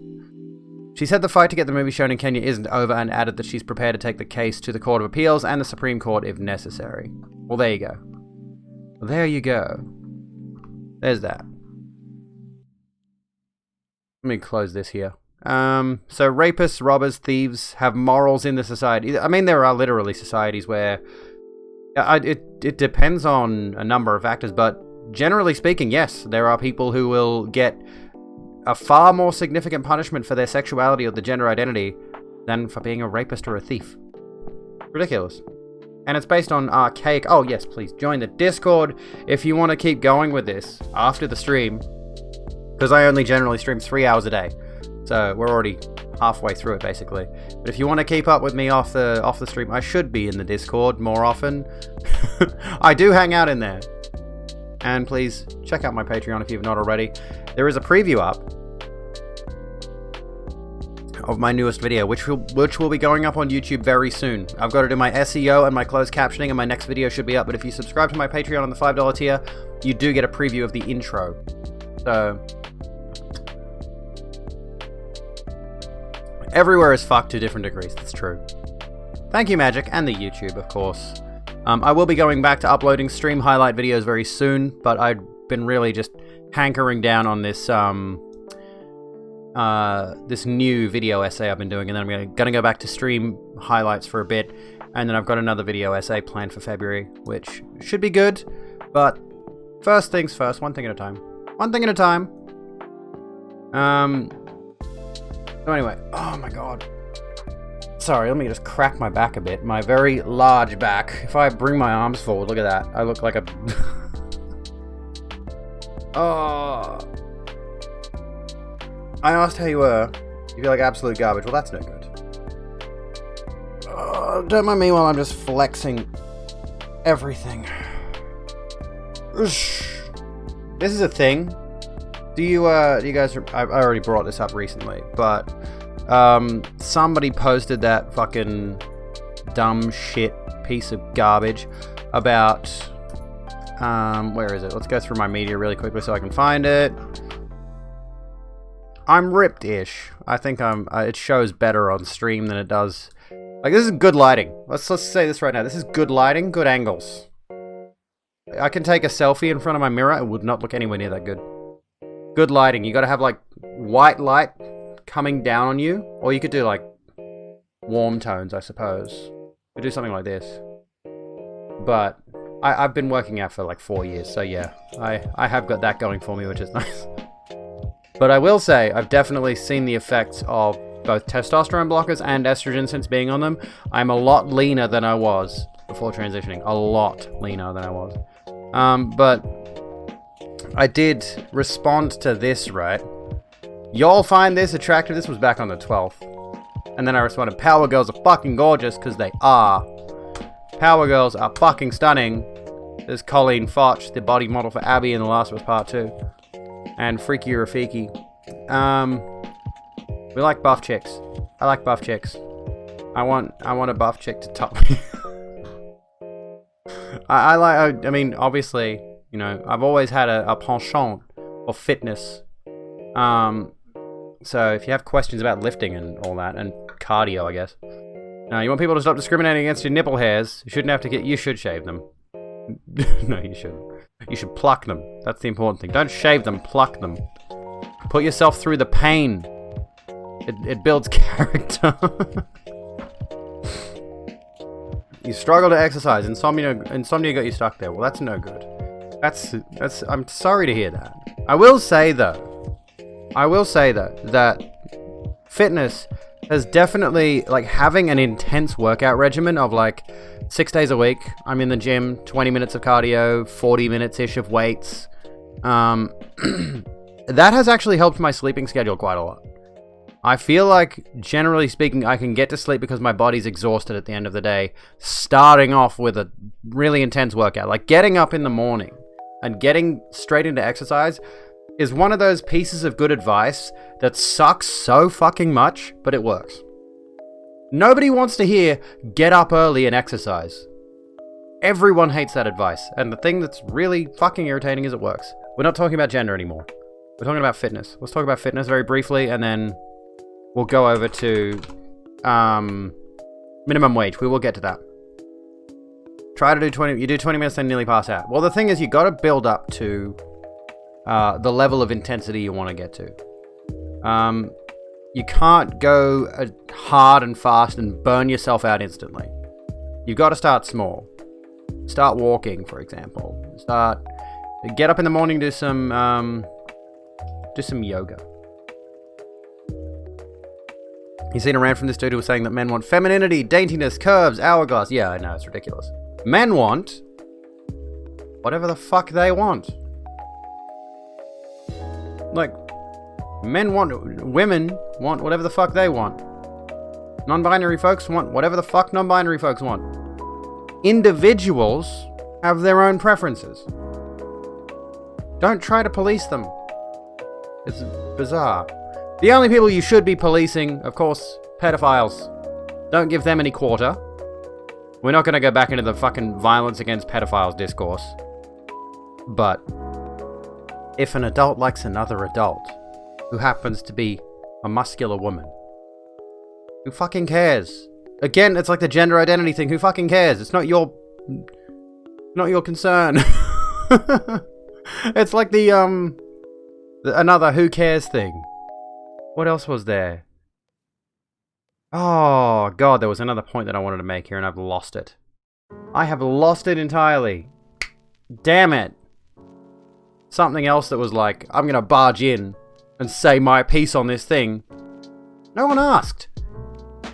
I hate people that do that. I hate people that bring up a topic solely so they can shit on a person. Or something. Or on something. I do it, kind of. But at least I'm smart about it. To a point.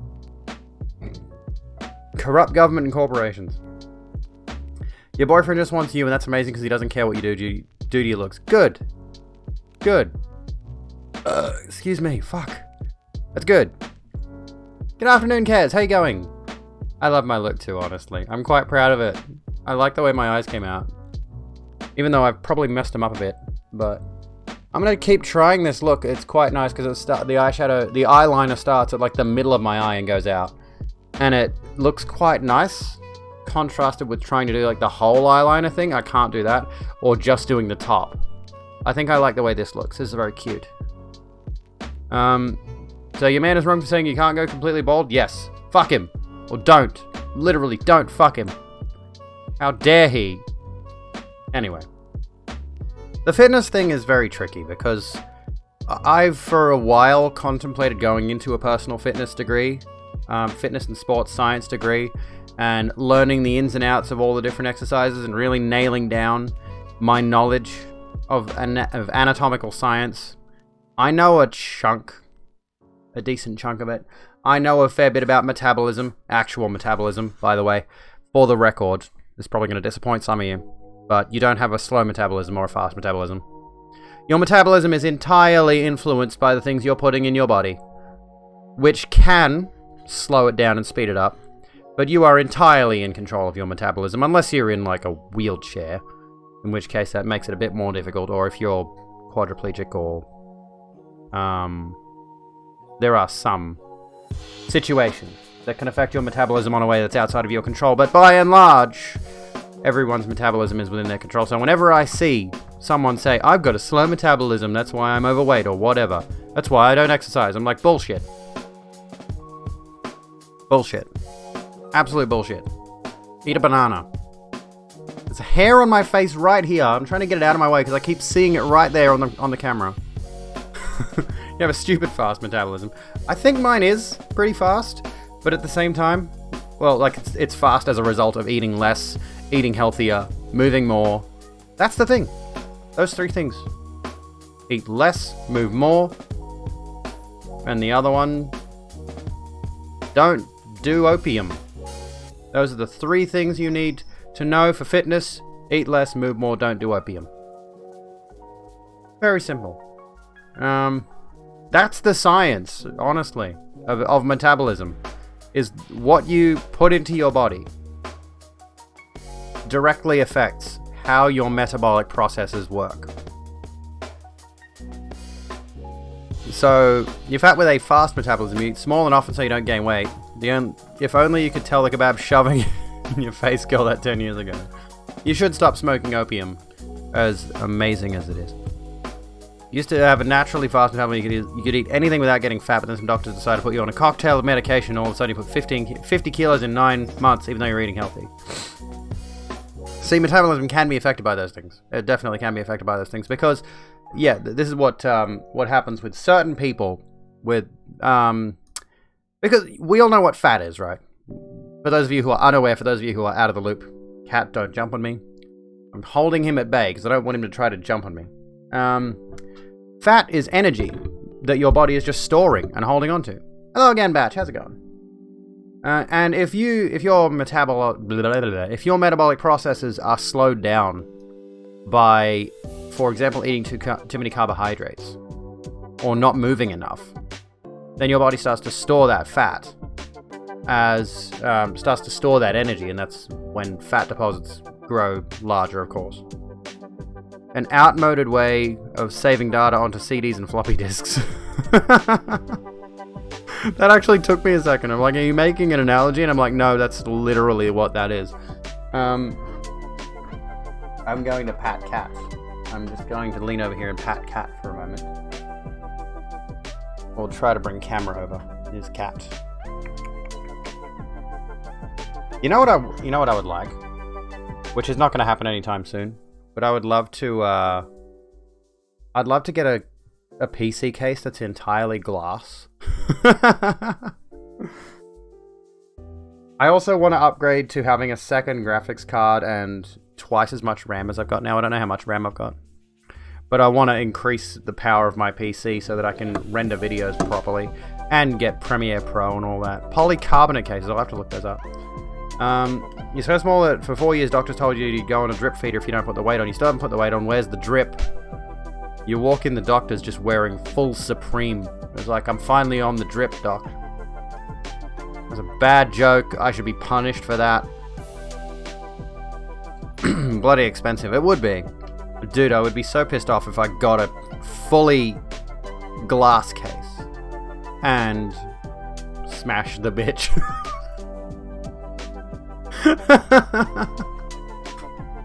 I would be fucking furious. I can tell you right now. Haven't done much exercise your entire life, you're a stick regardless of what you weigh. That's the... that becomes the issue as well, is because there are a lot of people I've met who are in that exact situation, minus medication, who the way they eat, and I'm not quite sure what it is, but yeah, like, there are things in your body that can change the way your metabolism works, and as you age, those things can slowly dissipate. You gotta run to the shop, rightio, get some exercise, yeah? Go for a walk down the shop. But like, your body can process things faster, metabolically. And some people's bodies hold on to that, and other people's don't. But there are definitely people who've got a good metabolic system early on in life. And as a result, you know, they eat whatever they want. They eat Doritos, they eat pizza, they eat all that shit constantly. And they get used to it. And then something chemically changes. And in this case, it could be the medication. And all of a sudden, the body starts storing energy a lot more than it used to. I think I just got lazy, honestly. This is a thing that before I transitioned, and the first thing I did, shop's not open, well, that's shit. Welcome back. The thing about it is, like, once I came out, I immediately said to myself, I need to be lean. You look at this, I posted on my Twitter a little while back a comparison between old me and new me, and I was chunky. Because I said to myself, I'm bodybuilding, so I'm trying to pack on mass. And though I was muscular, I was definitely under like almost 20% body fat. I was very, very, and what I mean is like my body was underneath layers of close to 20% body fat. Not I was under 20% body fat, which I think I was, but I haven't done a body fat measurement in ages. Opens in an hour and a half. Oh, okay. Actually, there's a thing. There's a really nice takeaway joint near me. Does really good food. They're closed on Mondays. And I went there after a shift one day, and I'm like, I really want to get one of their burgers because they're really nice. And they're fucking closed on Mondays. I'm like, I'm furious. Sitting here, looking at your closed sign, all the lights are off, no food cooking. And I'm furious. Bruh. Never understand body mass plus fat. Well, your body fat percentage is the percentage of fat in your body that is both visceral and in other areas. Visceral fat is around your organs, I believe. And then you got fat in other areas of the body. And your body mass index is, and this is based in fairly typically gendered science. It's very tricky to work it out specifically, but there is an ideal weight range for your height and what is generally considered your biological sex. So that becomes its own tricky thing.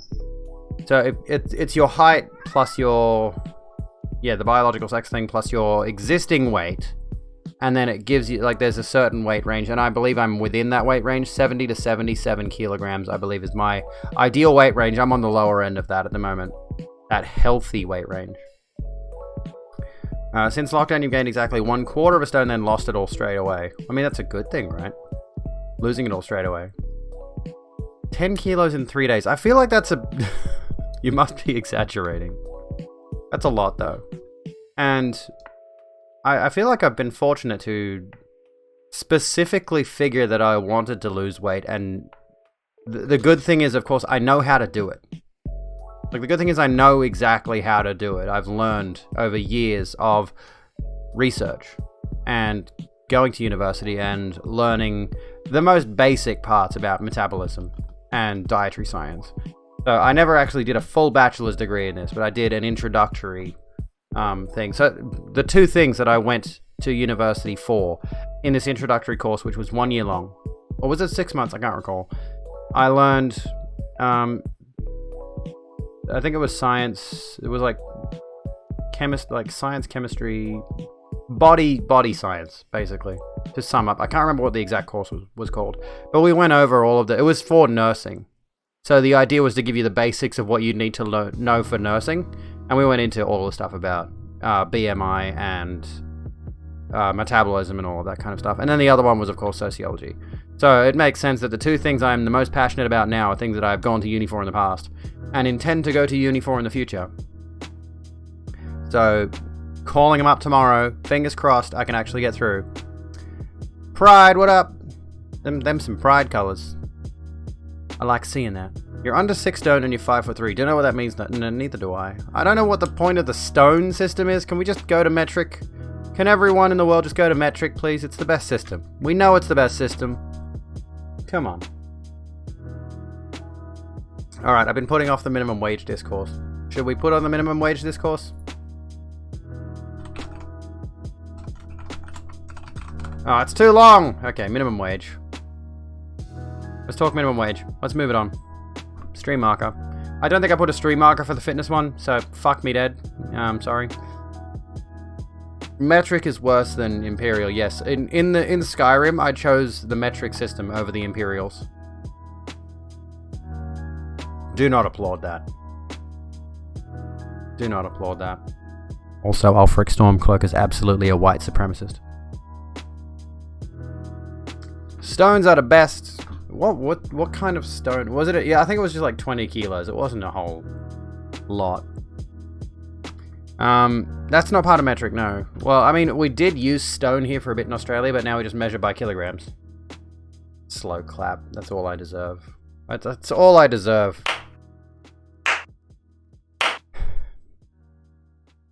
I do have that one. I need to add some more sound effects to my soundboard. So stone equals pounds, metric equals kilograms. Well, let me have a look really quickly. Hang on. Let's see here. How many pounds is a stone? 14 pound. How many kilogram in a stone? 6. 6.3. There you go. I just prefer kilograms. But for some reason I refer to my height in feet and inches. I don't know why I do that. It's stupid. I'm a stupid for doing that. Hello, cat.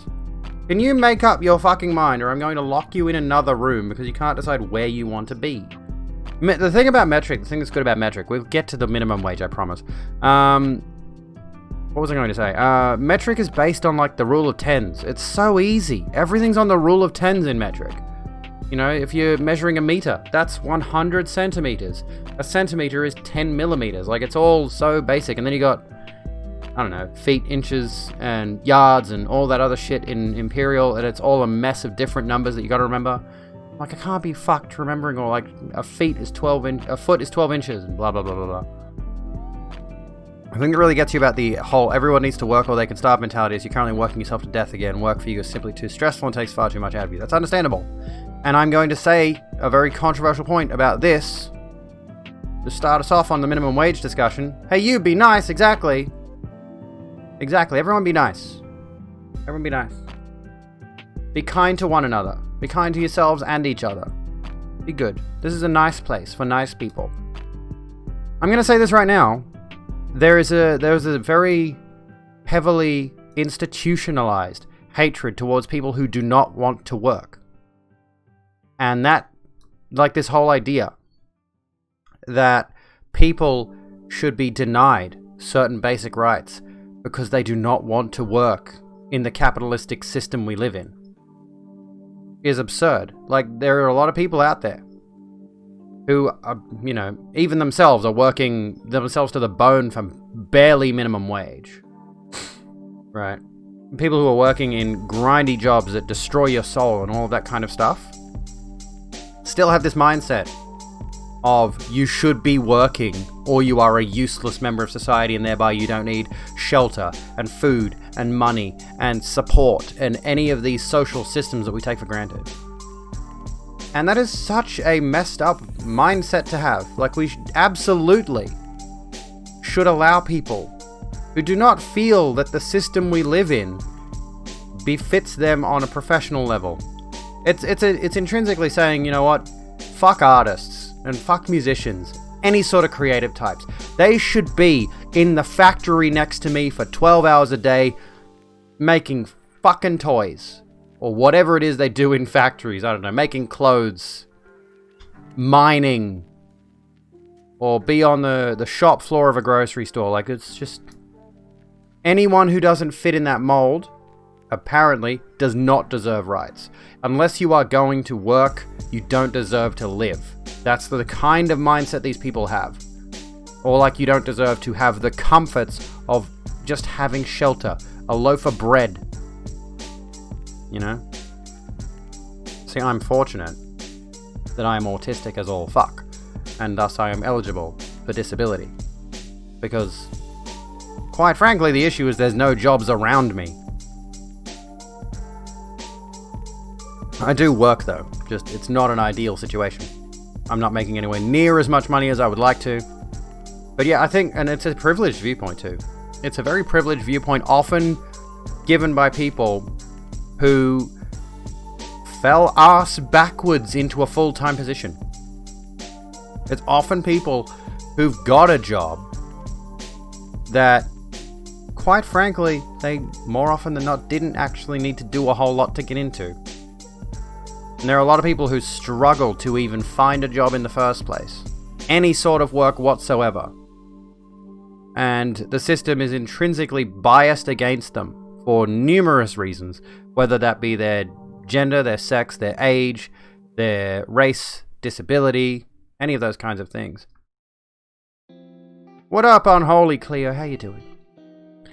In the USA, if you are on disability, you cannot earn money at all. What do you mean you cannot earn money at all? Or like, will that cancel out the disability you do get if you're on it?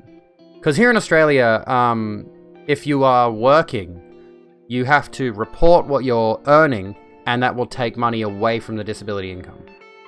You're doing good? I'm doing good as well. I'm doing fine. I'm doing lovely. I'm doing dandy. We don't have to provide it to everyone. If they're working, their employer will provide it. That's another bad thing. Let's have a look here. Let me scroll back up, because I've missed a bit. If I have to suffer my horrible job for the good of capitalism, then you should have to suffer too. I fucking hate that. Absolutely agree. So stupid. It's a stupid mindset, but stupid people. US's attitude towards healthcare is a microcosm of that, exactly. You were unemployed and started education and exercise, now you're working and have barely touched your assignments and your exercise is gone. Well, that's unfortunate. And that's the thing, is this is the problem, like if we go back to the fitness thing really quickly, a lot of people will say, oh, I never have time to work out, and the reason they never have time to work out is because they're working so hard. I'm still 100% a proponent of 8-8-8. 8 hours work, 8 hours relaxation, 8 hours rest. There were people protesting for this in the 1800s. 8 hours work a day. Period. End of discussion. No overtime. I'm staunchly against the concept of overtime. No one should be working overtime. Ever. If you're receiving disability checks, you can't earn over a certain amount of money. Okay. Minimum wage is dumb though. You got minimum wage for doing a hard labor night shift over Christmas, and you were getting more than that. More than what the permanent staff gets. That's interesting. You'd love to work part-time so that you're not running yourself to near meltdown, but it won't be enough to earn. But it won't be enough money, yeah. You can work on disability, but it has to be under a certain amount per month. Yeah. You reactivated your profile with your recruitment agency in March 2018. They never rang you for a job once. Your housemates signed up to them last week and got a job within 2 days. You rang them and complained, so they got you in an interview even though you had explained you had been sick and couldn't work. They basically said, because you haven't recently worked, they won't... The fuck? Because you haven't recently worked, they weren't interested in getting you any work. What the fuck? This is exactly what the problem is. Unless you are showing... Oh, March 2020, anyway. Unless you are showing your devotion. This is the problem with trying to apply for jobs, especially as a grown adult. They expect you to have a work history from the moment you are legally able to work. They expect you to have somebody they can call from your past job so that you can like, that makes you eligible. You show that you have had a job recently. Thereby, that makes you a good little worker bee. That makes you far more eligible. If I apply for the same job as 12 other people, I guarantee you, and like all those other people have worked in the past 6 months and had a previous job, like an actual legitimate job, not what I'm doing. And that's the tricky thing with doing gig work. I don't have anyone that I can report to. I don't have anyone I can put as a reference. I'm sure I could ask one of the clerks at Hungry Jack's, like, can I have you as a reference? We kind of have a mildly friendly rapport, I guess. And that's the thing, is like, you know, you can't apply for any of the jobs that are going because they'll immediately go to somebody who has been working. And there are numerous situations, there are numerous circumstances in which somebody cannot be working. Disability, injury, illness, and goodness knows what else. There's so much that could make you ineligible to work at the current point in time. And then the moment you try to find employment, you are made ineligible because the system doesn't want people who haven't been grinding themselves to dust in the first place. And then, we haven't even gotten into the actual minimum wage thing. We're just talking about labor. I'm going hardcore Marxist right now. We're just talking about the concept of labor, selling your labor. And the problem is... supporter of the cause. NBZ, hey, thank you so kindly. Hope you're well. I am well. Thank you so kindly for the tier 1. How are you doing? Lovely, lovely. That's the wrong button. Let's chill out in the sub lounge and talk about minimum wage for a moment. What was I saying? Where you are, they allow it, and it's not for people who don't work, it's just disabled people in general. All disabled can get it for nothing. For existing. Sorry. It's not like the DLA, it's another type of benefit. If you're entitled to work, then you should do what you want to do. Never let a parent dictate your life. Oh, absolutely. I agree with that. Don't let your parents dictate what you're doing after 18. If you are in a situation where you are past the age of 18 and your parents are still dictating your life, I know how hard it would probably be. I'm fortunate to have good parents. But if you are in a position where you are over the age of 18, you are legally an adult. Exclamation mark YouTube blackout if you want. I should change it to Whitey. That'd be a good one. Yeah. After the age of 18, you're a fully grown adult and you can make your own decisions. And you should go out of your way to get out of an abusive environment. If your parents are controlling your trajectory in life, that is abusive. But that's a whole other thing. That's a whole other discussion. Anyway, the minimum wage thing, apparently there's a discussion in the US right now. I'm not quite sure of the specifics, but they are discussing raising the minimum wage in the US. And this is not as much of an issue here in Australia because our minimum wage is actually reasonable. Our minimum wage is actually reasonable. I believe it's around $18. Let me actually check. Australian minimum wage. Not per week, dipshit. $753.80 per week. Calculate that out. Do it yourself. No, you know what? I'll do it. If we assume they're working 40 hours, 753.8 divided by 40, $18.84. All right, that's the Australian minimum wage. But of course, cost of living. Like the thing about Australia is our pricing of everything here is much, much more. So I dare say, when you factor in the Australian dollar is almost always worth less than the American dollar. That probably is only about $10 US, which is only slightly above what the US minimum wage is. So what is the US minimum wage? USA minimum wage. $7.25 USD per hour, right? And there is a discussion going on, of course, now at the moment, as far as I know, to raise it to $15 an hour. Oh yeah, Joe Biden pledges to raise federal minimum wage to $15 an hour. I do edit myself, Bandito. Yes, I do. All my own editing. And I've got a big video coming out tomorrow which has quite significant editing in it, which was a nightmare to render, by the way. Absolute nightmare to render. Why are you seeing $25 an hour everywhere? Just walked in here, you're from Texas, the minimum here is $7.25. There we go. Yeah, so $7.25 is the federal minimum wage, but the interesting thing is, people are arguing against it for reasons unbeknownst to me, because they're just feeding into the capitalistic bullshit that fuels... I don't know. I don't even know how to explain it. Because I don't know all the finer details of it. Because as an Australian, most of my knowledge of this kind of thing...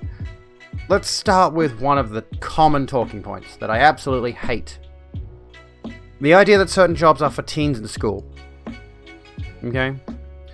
Despite the fact that said businesses are obviously still operating in school hours. Fast food places, grocery stores, wherever else, cafes, where do teens work, right? Where do teenagers work?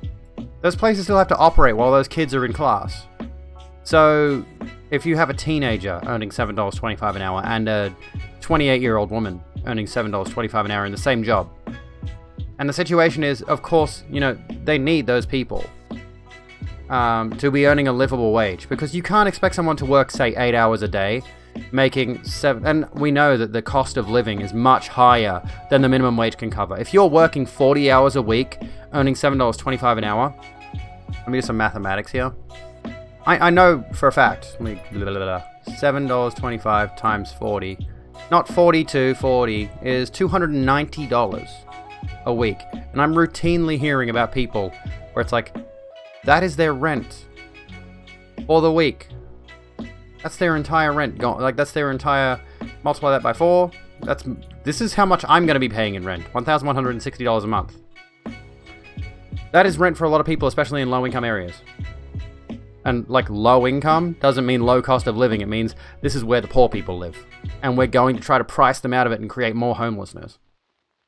So, that alone, you raise the minimum wage to $15, you multiply that by 40, suddenly they're earning $600 a week.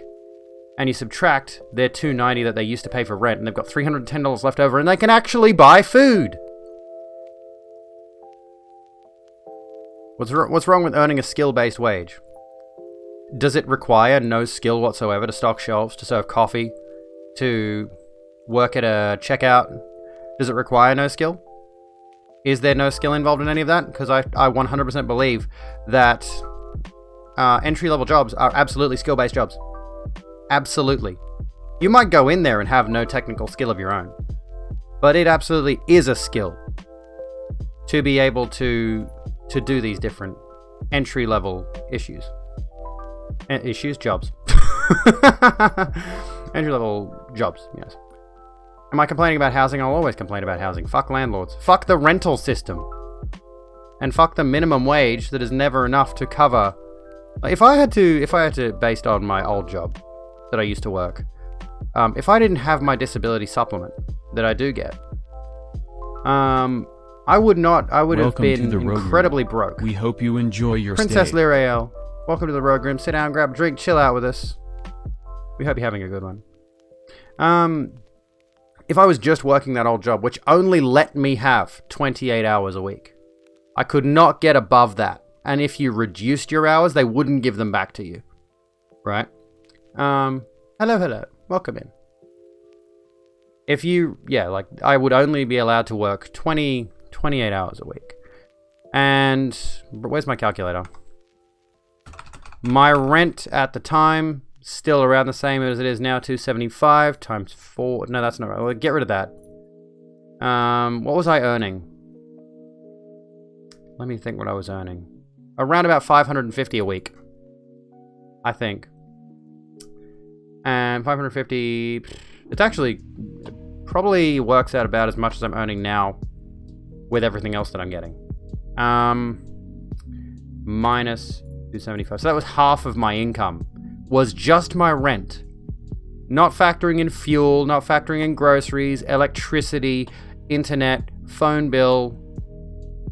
Which, some of those you could arguably dismiss as non-necessary. But in this day and age, the internet. We hope you enjoy Cody your stay. DeWolf, I recognize your name, I think. How you doing? Sit down, grab a drink, chill out with us. Hang out. How you doing? So $275. We take, let's just say, for example, let's just do some quick math. From Calgary, there we go. How you doing? Let's take away $50 a week for fuel. That's about how much I spend on fuel. We're down to $225. Again, this is just an estimation based on what I used to earn at a 28-hour a week cleaning job at a supermarket. Cleaning and trolley pushing. So we take away $50 for fuel. I'm down to $225 for the week. $100 for groceries. I'm down to $125 left. What else have I got? The rest of that money, once I split it up between my internet, my electricity, I routinely pay, every fortnight I pay a chunk of my electricity, and that's a problem. For example, I shouldn't have to, I shouldn't have to be metering out my electricity bill fortnight to fortnight. I wasn't even commuting though. I'm going to be honest with you. I was working 5 minutes away from home. But the point I'm trying to make is people who are working significant hours in low-income jobs do not deserve to have every single dollar that they earn immediately funneled back into the system and this is the point that I made recently. If you are in this position, saving is a privilege. Saving is explicitly a privilege. If you have enough money left over after everything else you have to pay for, Scribble Hearts, Scribble Hearts. Thank you so kindly for joining us here in the Rogue Room. Sit down, grab a drink, chill out with us. Absolutely a privilege. If you have the money left over at the end of the week, you've bought your groceries, your fuel, you've paid your rent, you paid your bills, you paid everything, and you have the capacity to go out to dinner, which I know we're in a pandemic, shut up. But you have the money left over at the end of the week to put some aside. Put $50 away, put $100 away, put $200 away. That is such a fucking privilege. Absolutely. And it is because people will say, yeah, that one person just saved. 5 head. Like, it's almost... This is a thing that my mother... This pisses me off a little bit, not gonna lie. Because my mother said this to me relatively recently. Not relatively, like a little while back. Before I was out of home, right? Before I was living at home with her. This is what gets me so much. I don't know how she didn't see the dichotomy here. I was living at home when I was younger. Had no children. No relationship, no rent. I had no responsibilities. I would pay her like $100 a week to cover my contribution to the electricity and the internet and all that kind of stuff. Pay her barely anything. The rest of the income that I had was mine. And she had the audacity to say to me, when you were living at home, you saved so well. I had no responsibilities. I had nothing I had to pay for. Like, yeah, I could save. I bought myself an amazing bedding set. There was like 2 bedside tables, a bed frame, mattress, chest of drawers. I bought myself a widescreen TV because I had no responsibilities. Of course I could save. And then I could blow my thousands of dollars on bullshit. Because I had no other responsibilities. But when you are a low-income earner, and you're living in an area, like you have to live in these areas, to be able to afford to even go to the job to earn the income that's not enough to cover your basic cost of living. Yes, you need to raise the minimum wage. And people have this dreaded fear that as soon as you raise the minimum wage, suddenly going and buying a Big Mac is going to cost you $42. Because you're going to be paying kids $15 instead of $7.25. People are thinking everything's going to go up in price. And realistically, probably is. In some ways. In some ways, not as much, not as drastically. The idea should be raise the wages, lower the cost of living. Because the system we live in, hate to break it to you capitalist fucks, we live in a post-scarcity society. Not everything needs to be so fucking expensive. You don't need to be pricing people out of living a comfortable life. Right? Never taken advantage of that privilege of saving, given you've only really gotten it a few years ago. Most of your money is spent on trying to recover from work. Try to save. If you have the privilege. If you have the opportunity to save, do so. Absolutely. I wish I could have. Every week, I wish I could look at my savings account and say there's $500 in there. If my car breaks down, if I puncture a tire, if anything, it's always the car. The car worries me. I have a lot of PTSD from having a car that I got into debt for. That's another thing. Wipe out debts, by the way, on the same thing. I don't have $500 sitting there in my bank account, ready to go if I immediately need a car service. If I need to call someone out to fix it because I'm broken down on the side of the road. I can't pay for that. There's no way I can pay for that. If I get a big electricity bill, which I'm probably like right around the corner for that, honestly, and they expect me to pay it up front, I can't cover that. There are so many different little costs that are nothing to people who've got money, who are working in what they consider skilled labor. Which is bullshit, by the way. There is no more skill of you sitting in a cubicle in an office tapping away on your keyboard as someone who's flipping burgers. I'm sorry. And then they'll say shit like, oh, if they raise the minimum wage, people flipping burgers will be earning the same as teachers.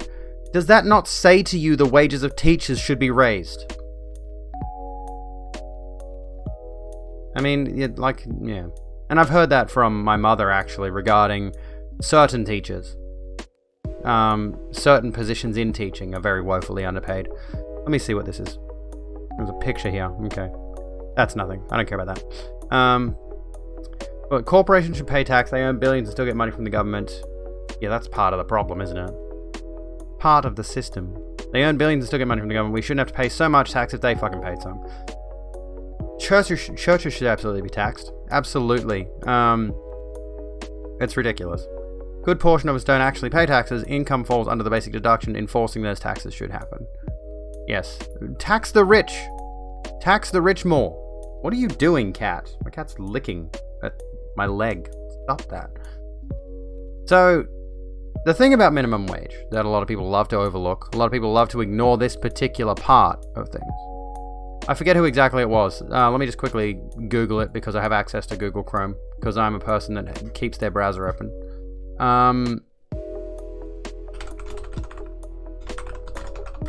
Who instituted minimum wage? I forget who it was. The country's Fair Labor Standards Act of 1938 established a uniform national minimum wage for non-farm, non-supervisory workers. Coverage. Blah, blah, blah. Is this America? I want the United States one. Statutory minimum wages were first introduced nationally in 1938.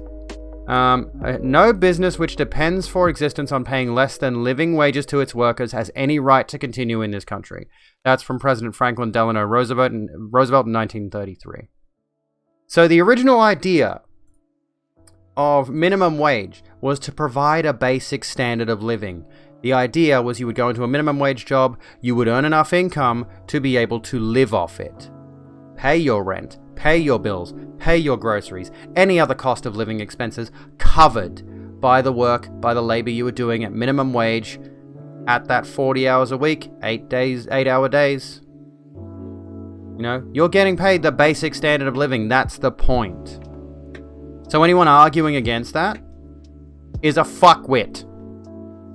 Anyone who says minimum wage jobs are only for kids, like, should a teenager, so should a 14-year-old kid who's only just being able to have money in the first place, should we not be paying them enough if they do need to leave home early, that they can cover their own cost of living? Should they not be able to start saving early on by earning enough income, earning a significant enough income that when it does come time for them to move out, they can either rent and pay their deposit up front, or possibly put a down payment on their own house when they are ready to leave home. I wish I had that privilege. I do not. And I do not see it happening for me at any time in the near future.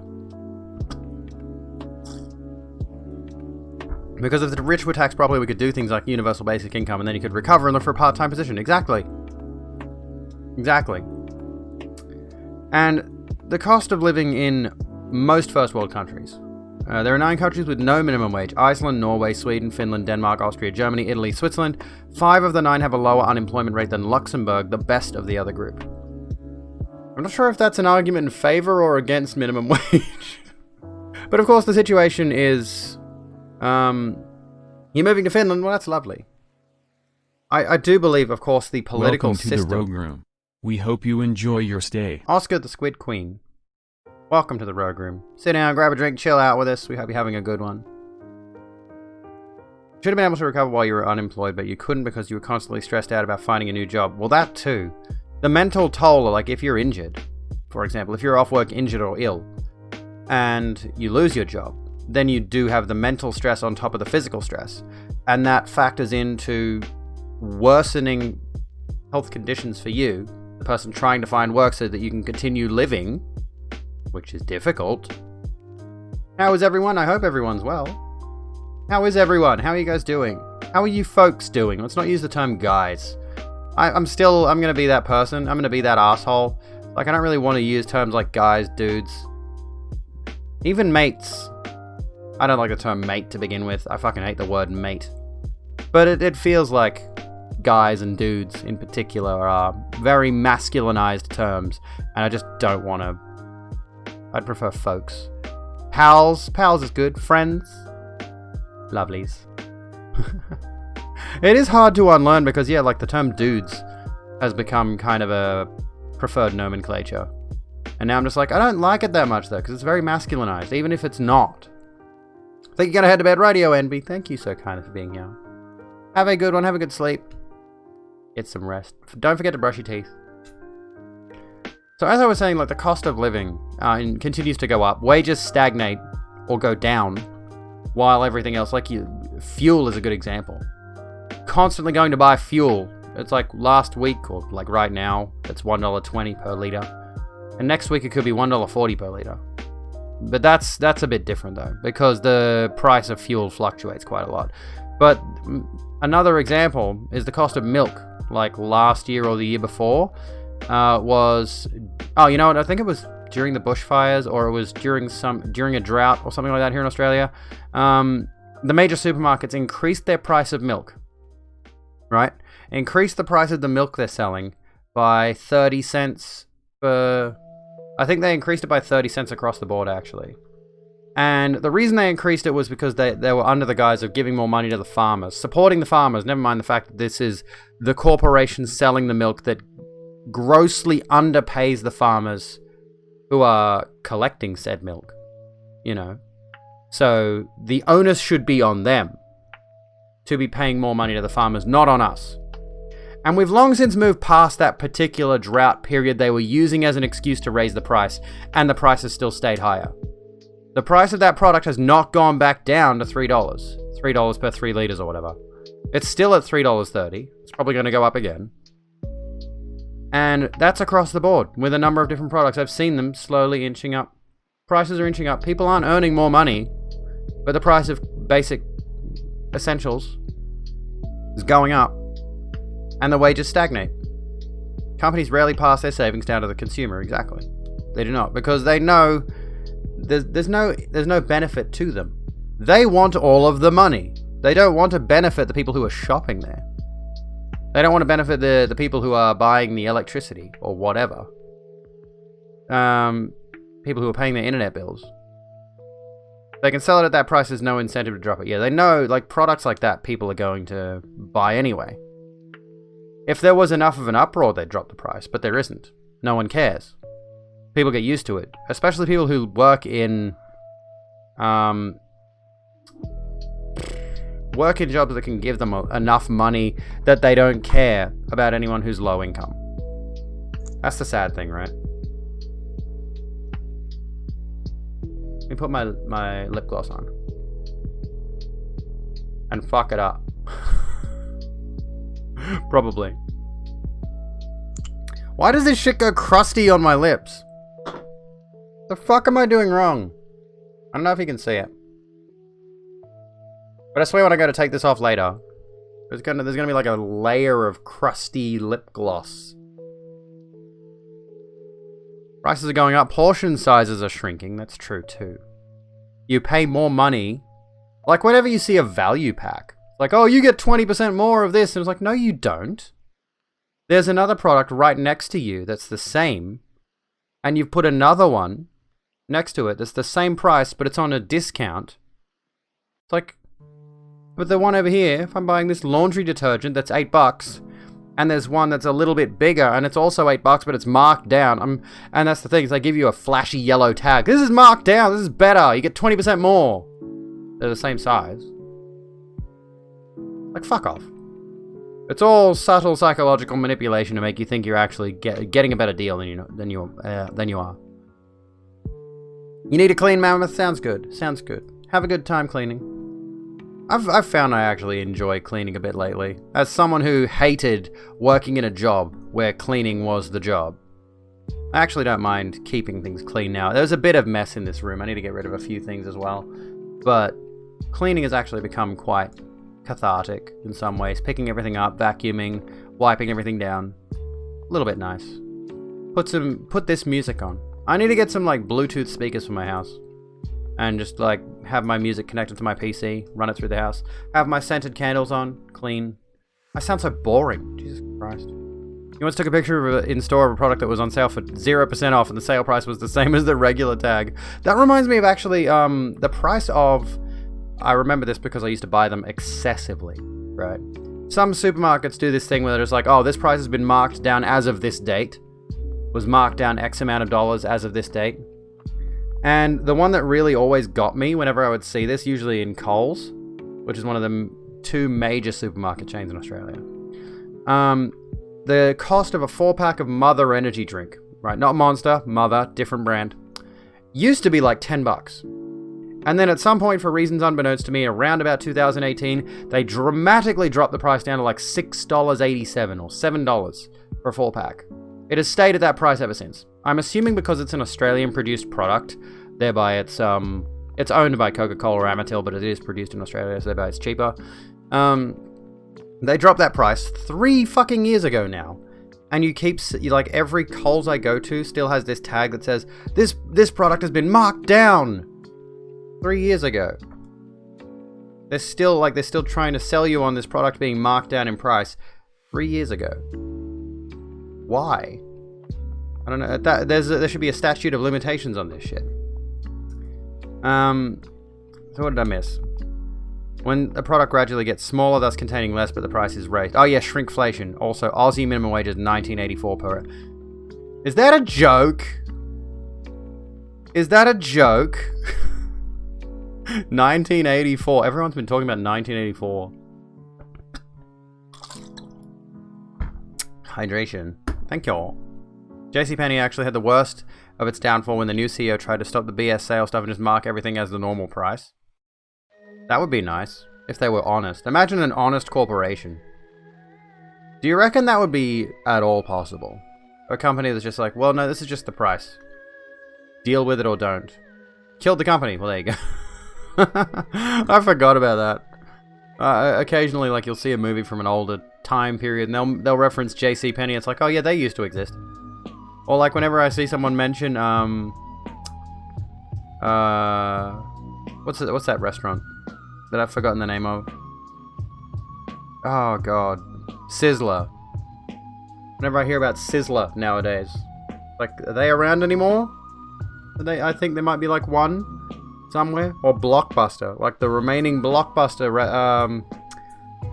The last Blockbuster, I think, is now like an Airbnb situation, and you can go there, and they've got like this nice little deluxe living room set up.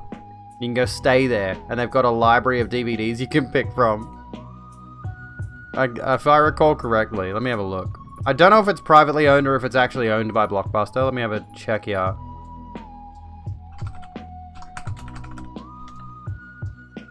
Blockbuster Airbnb. Airbnb is now offering the last surviving Blockbuster as a place to rent. This was from like last year. The franchise may be long dead, but the memory of those hallowed, carpeted grounds endures within every 90s kid's heart. I loved going to Blockbuster. I honestly did. Airbnb is now offering the last surviving Blockbuster location as a place to rent, and at the low price of just US $4 a night. And it's like this kind of situation. You go in there, they've got like the 90s themed bed coverings. That's fucking sick. Great shirt and headband. Thank you. It's a dress. It's a long dress. I'll post a full photo of it on my socials. Oh god, I miss Blockbuster. I really do. It was a good time. I hope they paid their workers minimum wage at the very least, if not more so. Those workers deserved it. It was a good system.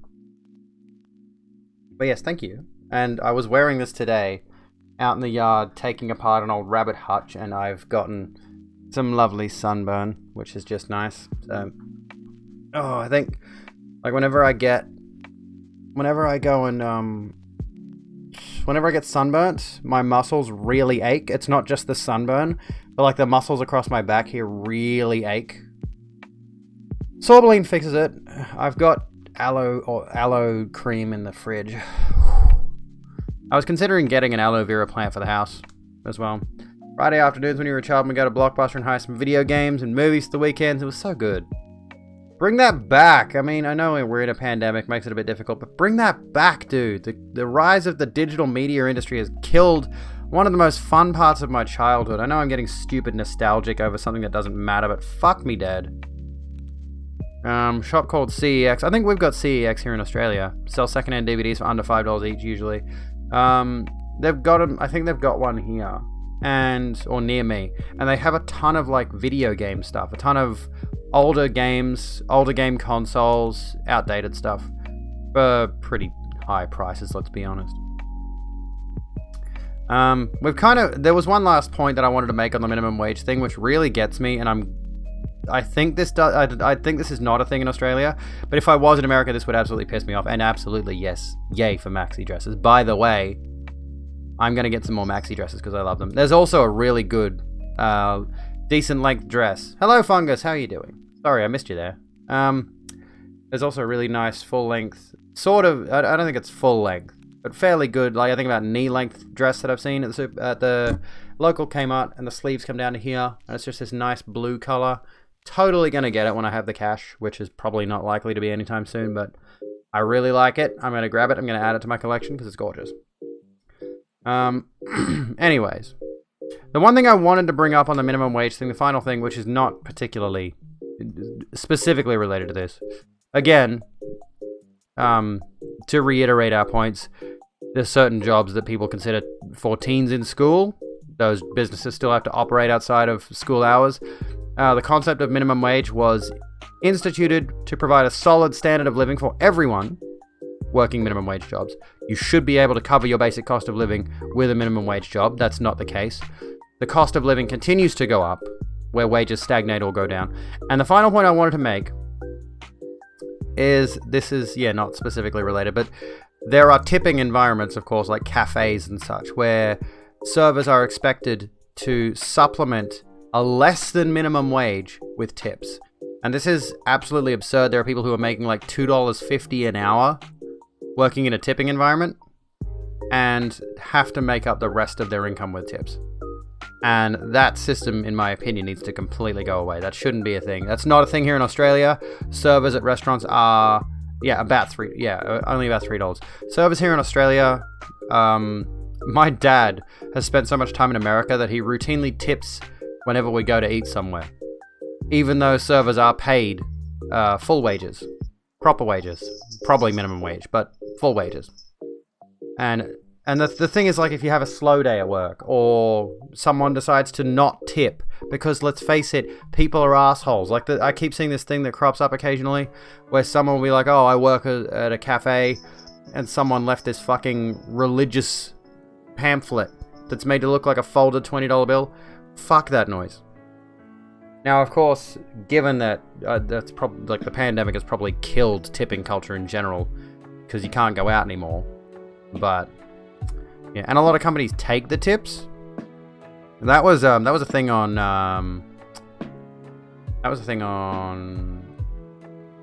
Kitchen Bad. What was that fucking show that I can't remember the chef's name. The chef. Everyone knows the chef.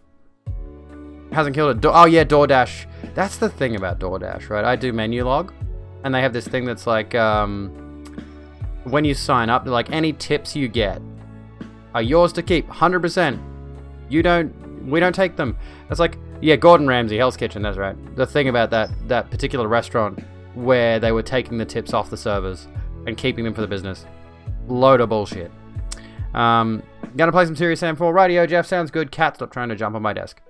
We figured out Kitchen Bad. Hell's Kitchen. What was I going to say? I forgot my point now. I was going somewhere with this and I've lost it. Great.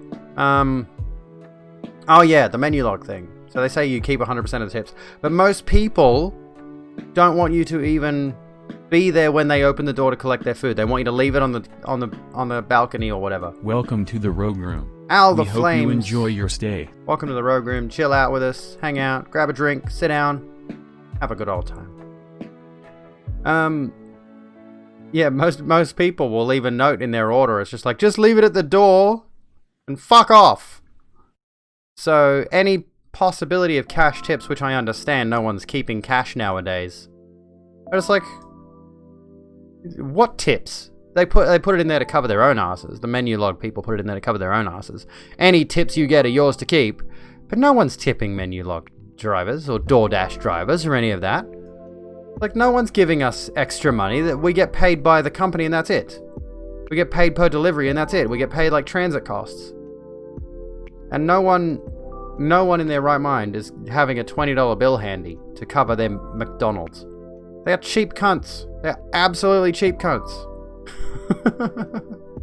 What fucking tips? Get out of here. And that's the unfortunate reality, is like living in a tipping culture situation. Radio Flicker, have a good one, dude. Thank you so kindly for being here. Have a good one. Why Menulog doesn't have a tipping function like Deliveroo or Uber Eats is beyond you. Well, there's an idea. Because, like, yeah, Menulog, it's just expected that you might get a cash tip. There's DoorDash here, but I don't think Deliveroo or Uber Eats is around this area, so I can't sign up to those services. If I could, I would. The Ravens. I don't know anything about sports. Don't ask me about sports.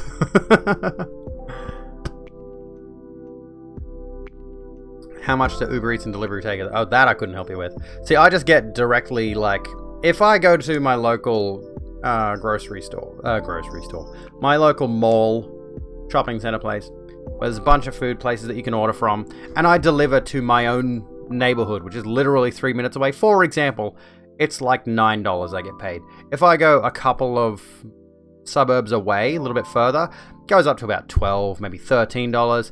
And if I go 10 minutes down the road, for example, it can go up to $15 or $18, depending on how far it is. So I get paid that whole transit cost. But no one is tipping. And of course, the fact of the matter is I'm getting paid per order. So if I make less than $19.84 in an hour, which can happen if orders are slow, for example. Although generally speaking, I do make a reasonable amount doing this. Not huge, but a reasonable amount. I'd be making less than minimum wage doing Menulog, which there's been like one shift where I got 2 orders across 3 hours. I'm like, I made $20 today. Cool. This is why I need to get out of this fucking stupid job, if you can even call it a job. Find real work, but then I would be a slave to the system that I routinely barrack against. Shall we talk about something else? I want to move on to something that has been on my mind recently.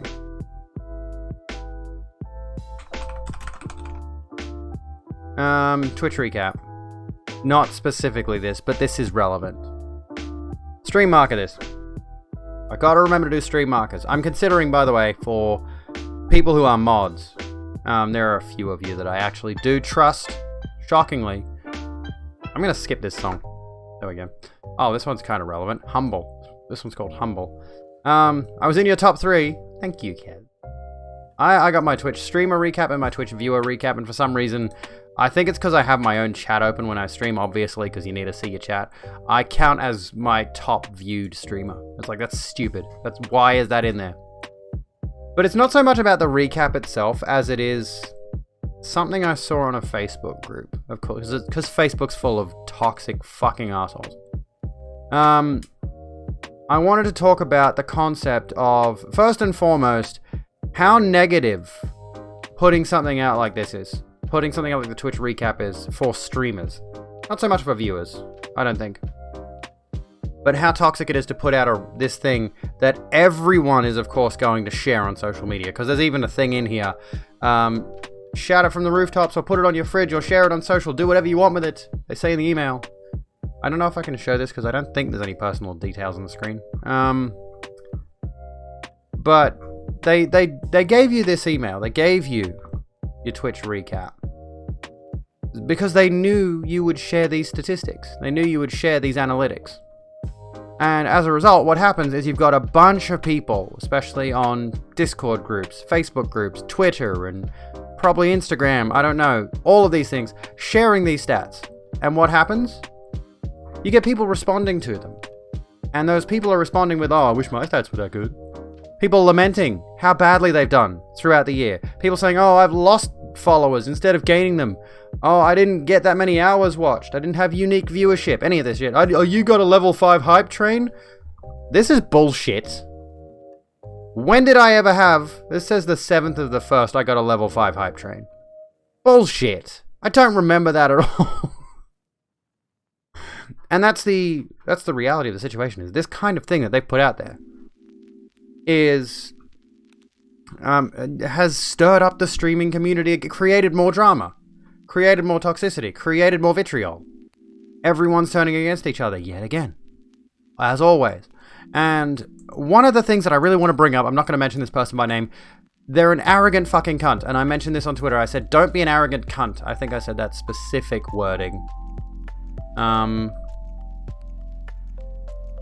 Where is it? I need to get my wording correct. Blah, blah, blah, blah, blah. Don't be an arrogant cunt. This is hugely important. Oh, my fucking thing's over here. Let me fix this one up. Let me assign this to... let's fix the transform on this. It's in... Was it in transform? Edit transform. Top right. There we go. Close. We'll set you up so you're in the correct position. Don't be an arrogant cunt. The reason I tweeted this, to subtweet at someone on Facebook so they wouldn't have seen it. I highly doubt this person follows me. It's easy to keep abusing the streamers if they're all at each other's throats. Divide and conquer. Yeah, exactly. For whatever. I don't know what the reasoning would be psychologically. Twitch, everything Twitch does drives money, right? That's what they do. Everything they do is to drive money. Because Twitch is an unprofitable platform and they want more money. Hello, we're talking about Twitch recap and how it's a very toxic idea. How you doing, Mr. Siebel? My eyes look really good today. Thank you, human. I'm pretty proud of them. I like the way my eye makeup looks. I'm really proud of it. Hello, Zug. Yeah, so, there was a guy. Everyone on the Facebook group, whichever Facebook group it was, I've forgotten which one at this point. I'm in like 5 of them. Welcome to the Rogue Room. We hope you enjoy your Mr. stay. Sable, welcome to the Rogue Room. Sit down, grab a drink, chill out with us, have a good old time. Everyone's sharing their Twitch recap screenshots, saying, oh, I think I did good this year, I don't think I did very well this year, blah, blah, blah, blah, blah, or last year, whatever. And this one dude, and I don't know why he's got so much traction, but he's like, he put it up there and he's like, I'm not gonna lie, I'm unsatisfied with this, blah, blah. He says something. Didn't say much, but he got so many fucking comments in response to it. And the reason is because he had 10,000 followers for that year, for last year. And I forget the other stats, honestly, I don't really care. The 10,000 followers was the big part. And in the responses, like, people were saying, maybe you should humble yourself a little bit. Maybe you should be grateful that you had so much support in 2020. Maybe you should stop being such a downer when, you know, you clearly had a good year. You got 10,000 followers in 1 year. And he was so fucking rude to everyone who even brought that up. He was so insanely rude, and you can tell the reason he was so insanely rude to these people. 2 reasons. First and foremost, he clarified in the comments that the reason he got so many followers is because he spent most of 2020 streaming Rocket League championships. Right? He spent most of 2020... I'm not going to say them by name. I don't want to reference them by name. I just want to use them as an example of how toxic this kind of thing can be. He said that he spent the majority of 2020 streaming these Rocket League championships, and as a result, that's how he got most of his viewers and followers. I'm going to just do this off stream. I do have his stats up here. But, like, looking at his stats, you can tell the reason he's pissed off is because when he was doing the Rocket League stuff, he had some pretty good peak viewership. The moment he stopped doing the Rocket League stuff, everyone fucked off. No one was interested in watching him anymore. Had a good bit of viewership for a bit, almost partner levels, and as he has shifted away from Rocket League, it tapers off. What that says to me is you're a boring streamer. Sorry to break it to you, buddy. But if you're going to go and say, oh, I'm not happy with these numbers, not happy with these, I wish I had more viewers, blah, blah, blah. You're a boring streamer. I'm sorry. And if you're going to be that kind of arrogant person who's like, I deserve to have quadruple these stats in 2021, I hope you fail. I genuinely do. I hope you fail. I hope you don't have a good time of it. I hope your stream crumbles. If you're going to be that kind of person who goes out of their way to lament to everyone else in the streamer community that you're not doing as good as you think. Oh, I hate these numbers. They're not good enough. Shut up and go away then. Go fuck yourself. You arrogant fuckwit. I'm happy with last year's stats. I'm happy with the numbers I saw. I'm happy with the growth that I saw. I don't think he's boring. He just lacks common sense. He built a community around a game and left that community. Guess what? Yeah. They watch. There's a lot of people whose names escape me right now who I got viewership from in the Dark Souls community, in the Minecraft community. Few of those people stuck around. Very few of those people stuck around. Because they only want to watch the one thing. This is what the problem is with being a variety streamer as well. You can't really do variety streaming. This is why my ultimate goal at the moment is to build my platform here. In just chatting, in discussion-based format, in talking politics and talking about sociology and all these kind of, like, bringing this discussion format to the forefront is my primary focus. And I want to build a community around my persona first and foremost. I always have wanted to. May you start a fish army. You may start a fish army, yes. And yeah, I plan on going into social science. Hopefully I'm going to call up the university tomorrow and I'm going to try to enroll very, very late. The year has already started. I should have got on this earlier. I'm going to try to enroll into social sciences bachelor's, which will be a 3-year full-time degree. Lots of study, but at the same time, stream content. I honestly want to turn that into stream content. I do. I would like sociology to be a huge part of my stream. I quite enjoy it. I think, yeah, that community watches Rocket League, yeah. Anytime you go hard on one game and then switch, you'll see at least some drop-off. Exactly. I noticed demonstrable drop-off once I switched from any game that was not Minecraft or related to it. At the very least, I could stream Terraria or Stardew, and because they had that similar kind of feel to them in some ways, that kind of chilled, pixel art, colorful, accessible kind of games, people would stick around for those because they were similar. If I went from Minecraft to Warzone, for example, I mean, I'm not going to play a Call of Duty game. Fuck that shit. If I went from Minecraft to Dead Space, which I did stream and finished, which was good, I liked that. People were not going to stick around for that. Not going to stick around for that hard cut, you know. I am considering going back to a Stardew stream soon. I might start a new farm because new patch has been out for about a month now, maybe a little bit more. Or was it more recent? It came out recently, and I'm like, I want to check out that beach farm and the new plants and stuff. Yeah, we'll get into it. We'll get into some Stardew soon, I think. Variety can work, but you kind of still have to have one main game. I've noticed that. I've noticed a lot of people who... And, by the way, Mr. Evil, thank you for the reminder to love and take care of yourselves. Please do, everyone. This is a place where, you know, love yourselves and each other. That's a terrible fucking wonky heart that I've got going on there. Something like that. That's... What the fuck? Jesus Christ. Yeah, love yourselves, love each other. Be kind to yourselves and each other. You're gonna get going, Radio Jelly. Have a good one. Have a good one.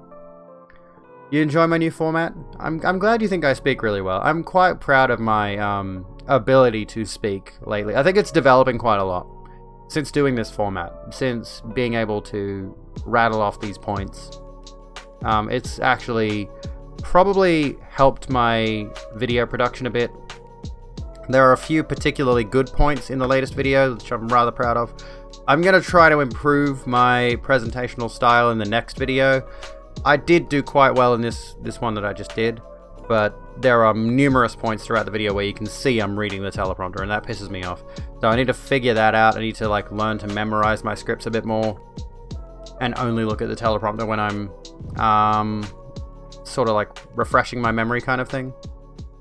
It's tricky though. But I'm glad you think I'm a good presenter. Thank you. First time being here, welcome Brooks. How you doing? How you doing? We were talking about the Twitch recap thing, and like I said, I'm pretty happy with my stats. I'm pretty happy with the fact that I apparently had a level 5 hype train in 2020. I don't remember that happening, but yes it did. I'm happy that we had 556 unique followers, even though there was the bot attack in February, which was 11,000 bot follows, and I'm glad that that didn't get factored in my unique followers count. That would have pissed me off. I did go back and remove them with Commander Root Tools, which was good. Maybe that was the reason. But total hours watched, like, these are good numbers for, I think, unique viewership. 17,000 unique viewers. 10,728 is good total hours watched. Aiming to get those even higher this year, of course. Double that, double that, double that, please. Fingers crossed. Tell your friends. If you are enjoying my content, I urge you, share me on your social medias. Take clips if you want to. If you find something that I particularly said that was amusing or interesting or insightful or whatever, take that clip, share it around, tell your friends who I am. Get the word out, you know? This is as much my endeavor as... I mean, if you enjoy what I'm doing here and you would like to see me succeed, that can be a way to do it without, you know, directly financially supporting me, of course. What minimum wage job do I work at? I deliver food. You turned up for all of us. Thank you. Seriously, who knows where we'd be without you. 855 total hours broadcasted. That I want to increase too. Honestly, I want my total hours broadcasted to be much higher than that. I'm trying. I was supposed to stream last night, but mental health. I had to take a break because I had a break. You know, yesterday was very stressful. My goal this year, fingers crossed, if I can pull this off, is to stream almost daily for at least 3 hours. Which is tricky, but almost daily for at least 3 hours. And my current ambition is, on the days that I don't have the kids, 6 p.m. my time. On the days I do have the kids, 9 p.m. my time. And that's, for only 3 hours per stream, that's pretty good, I reckon. I think that's doable. I think that's very possible. And then, of course, the thing that we already went through. Shout it from the rooftops, or put it on your fridge, or share it on social. Do whatever you want with it.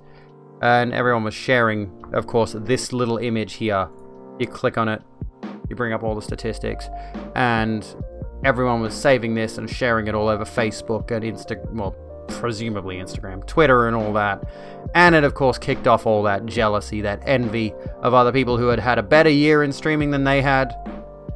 And quite frankly, I can't stand that. Apparently Kappa was one of my most used emotes, and then of course the cat dab.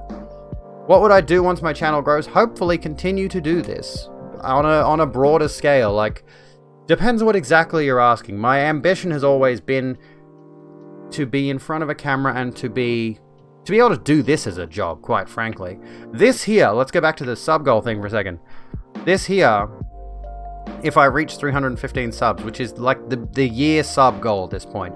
My goal is to keep increasing my subscriber count until we hit that 315, which would not be minimum wage, necessarily. It would be nice to consider the amount of income I get per stream minimum wage. That would be a cool thing. If we go by the... Let me just try this for a second. Alright, so we go 1984. Multiply that by... Fuck. Multiply that by 3, and then multiply that by 7. If I were to make $416.64 out of streaming, just out of streaming, subs, bits, per week, that would be a solid goal for me to hit this year. In terms of income, in terms of making the stream worthwhile. And that would the reason this number, this 315, is the sub goal, is because that covers all my, aside from rent, all my basic cost of living expenses that I have. So that's my bills. You know, if I were to reach that, that's my bills covered every month. If I were to hit 315, obviously I'd like to go more than that. Big ambitions, huge ambitions, ridiculous. But we can't, like, as much as I would love to just put that over there, off the screen, let's not acknowledge it. This is a way to keep me talking about how streaming can be more than just playing video games on camera, for example. To me, this whole concept is a very ambitious attempt at pursuing a dream of being a professional presenter, being a professional entertainer, in a way that is far more easily accessible than going to fucking Hollywood, Sydney, or whatever, wherever the media bases itself, and trying to network with people who are in the space. At least in terms of streaming, you can network with people online, which has worked to a point. I need to increase on that. Welcome to the Rogue Room. Allison. We hope you enjoy your stay. Thank you so kindly for joining us here in the Rogue Room, by the way. Grab yourself a drink and sit down and chill out. Best part of social pressures like the Twitch recap is that people have a confident or happy with their numbers and share them, and if you choose not to, you imply that you are unhappy with your numbers or that they are objectively not good. That's true. There was a good, somebody made a good little template of this whole thing where they replaced all like the hours followers, hours watched, hours broadcasted followers with positive sentiments, which was nice to see. You know, take the focus away from the numbers and focus on you did great this year, even if you don't think you hit the numbers you thought you did or whatever. You know, if you got something positive out of streaming in 2020, then that's still worthwhile, I think. Howdy to Saints, how you doing? Every goal is achievable as long as you work hard and believe you can achieve it. Yeah, that positive affirmations, that manifesting. How are you, Feisty? How's it going? Well, this is what I like to stream generally. Chatting. We're talking, we're discussing. Generally speaking, I have a heavy focus on politics, sociology, and sometimes I react to dickheads on YouTube if I feel like it. My focus at the moment is enlightenment, in some ways, I suppose. And taking tidbits of information that I have about the world and sharing them with everyone else. Rogue's Think Tank. Yeah, that's a good way to put it.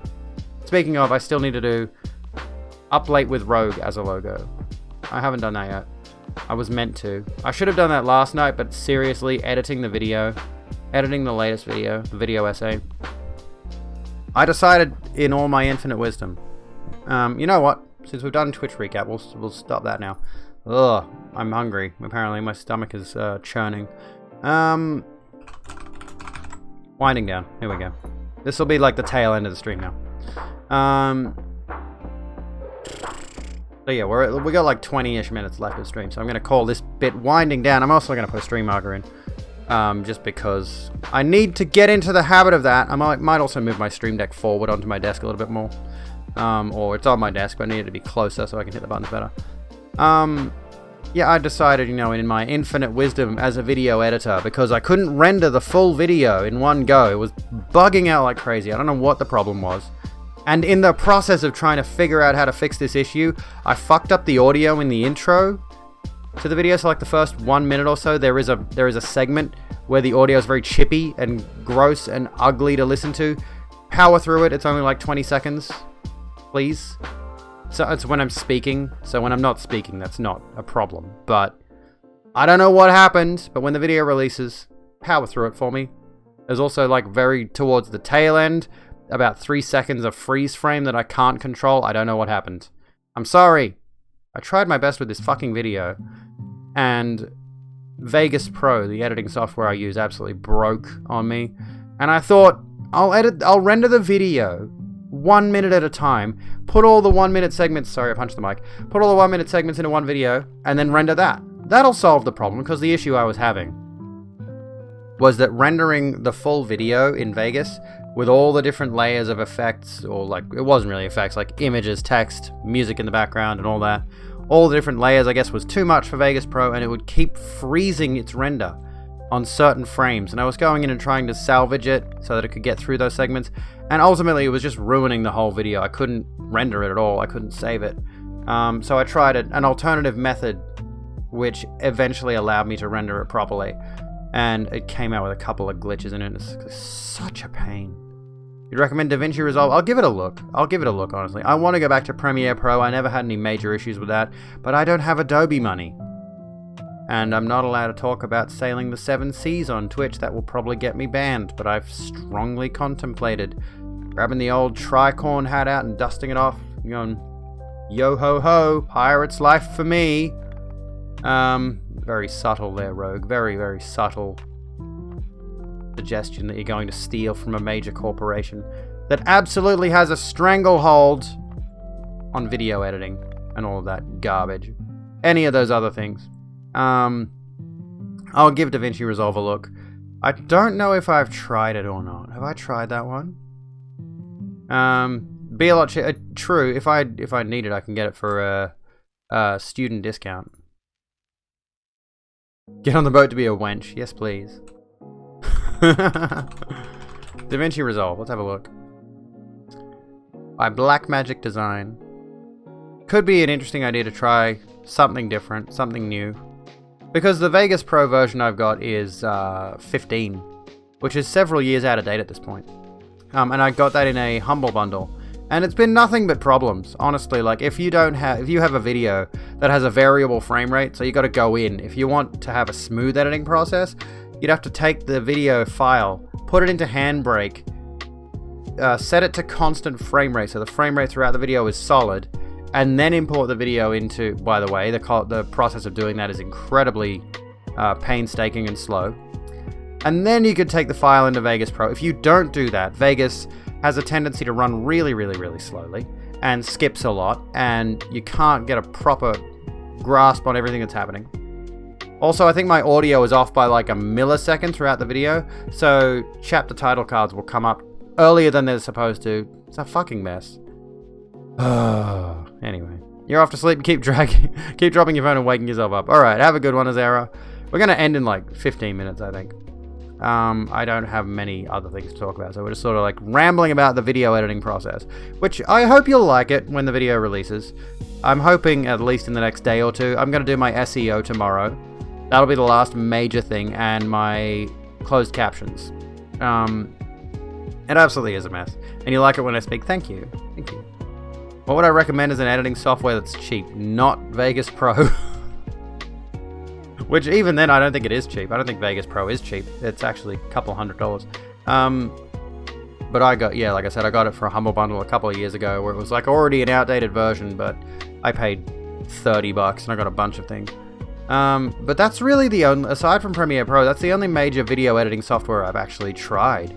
I'll give DaVinci Resolve a go, and I'll tell you how that works. If that ends up being good and behaves itself and can render a video, which is the thing that the video editing software should be able to do, is render a video.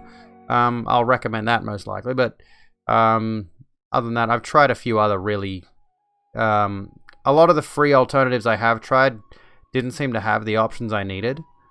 Well, at the time, like previous videos I used to do had green screen in them, and the thing was I spent a good while editing videos on an earlier version of Premiere Pro, and the chroma key in that, there was a specific type of chroma key, I think it was called Ultra Key, and it was really good.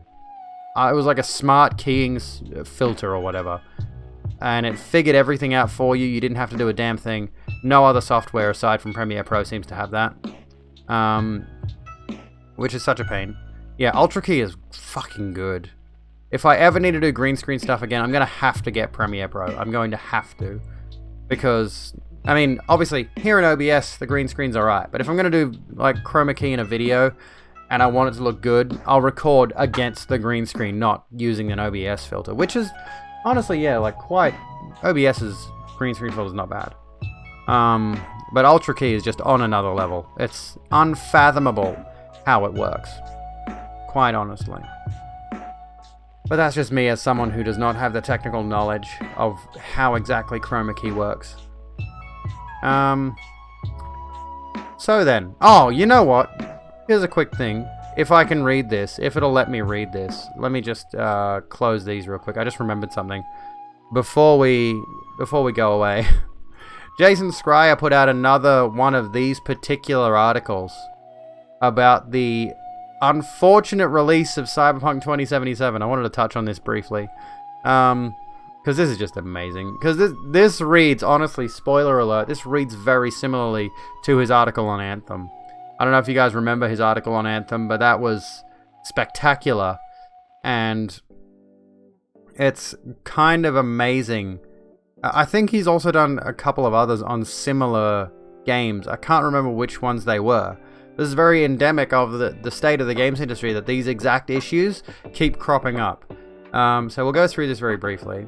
CD Projekt SA Chief Executive Officer Marcin Nowinski made a public mea culpa this week about the disastrous rollout of the video game Cyberpunk 2077 in December. He took personal responsibility and asked fans not to blame the team. In a somber 5-minute video address, in a YouTube apology basically, and accompanying blog post, Nowinski acknowledged the game did not meet the quality standard we wanted to meet. I and the entire leadership team are deeply sorry for this. Nowinski's apology, the second within a month, was an attempt to restore the Polish company's reputation with scores of fans and investors who waited 8 years for the game only to discover it was riddled with bugs and performance issues when it finally released. Uproar over the botched debut caused a 30% drop in CD Projekt shares from December 10 through mid-January. You're actually wanting to play the game to see what it was like. I think they've released a couple of patches now that probably stabilize it a bit, but still, it's, as far as I know, it's not just like the bugs. It's the fact that they released a game that was just patently nowhere near the product they wanted to release in the first place. Cyberpunk was garbage, such an anticlimax. I haven't played it yet. I probably won't. I'm gonna wait until they eventually say, the game is finally finished, we did everything. And then even then, I'm not even sure I want to, because I don't want to support this bad games industry practice. Interviews with more than 20 current and former CD Projekt staff, most of whom requested anonymity so as not to risk their careers, depict a development process marred by unchecked ambition, poor planning, and technical shortcomings. Employees discussing the game's creation for the first time described a company that focused on marketing at the expense of development, and an unrealistic timeline that pressured some into working extensive overtime long before the final push. What's my favorite topic to talk about? Honestly, the fail of Cyberpunk 2077. CD Projekt declined to comment on the process or provide interviews for this story. You don't really play any games, to be honest. You just sit and watch the husband play and occasionally have a go on Tekken. I'm going way back to a period in my life where I took a huge chunk of a break from gaming for whatever reason, and I know I'm going back into that now, even though there's games I want to play. I'm putting so much time and effort into doing everything else and just never giving myself time to game these days. So it's kind of amusing. I'm going to have to do a gaming stream sometime soon, because the only time I've ever been playing games in recent memory, aside from like New Year's Eve, was streaming them. I generally do not game off stream. But yeah, New Year's Eve was special. I gave myself a few hours of Ghost of Tsushima all to myself. I feel like developers are getting more comfortable with putting out incomplete projects. I don't think it's the developers, it's the producers, it's the executives at the top who will like push the developers through hell and the publishers are going, we need to get this out there by XYZ date. How are you, Smitty, by the way? What's going on? The Polish company will spend the next few months working on fixes to Cyberpunk 2077. By the way, here's a little side note. They've just delayed DLC for the game to continue bug fixing, I believe. Instead of planning expansions to the game or getting started on the next installment of its other popular franchise, The Witcher. They did plan to release a major DLC sometime soon, and they've delayed that as a result of this. The first new update will be released towards the end of January, and the second in the weeks after, Iwinski said. This wasn't how the development team envisioned starting in 2021. Now, instead of celebrating a successful release, they will aim to turn Cyberpunk 2077 into a redemption story. Welcome to the Rogue Room. We hope Smitty, you by the way, enjoy welcome to the your Rogue Room. stay. Grab a drink, sit down, chill out with us, have a good old time. Yeah, the companies. The companies that produce these games. And what were you saying? It's continuous complaint from the consumer. This is kind of a...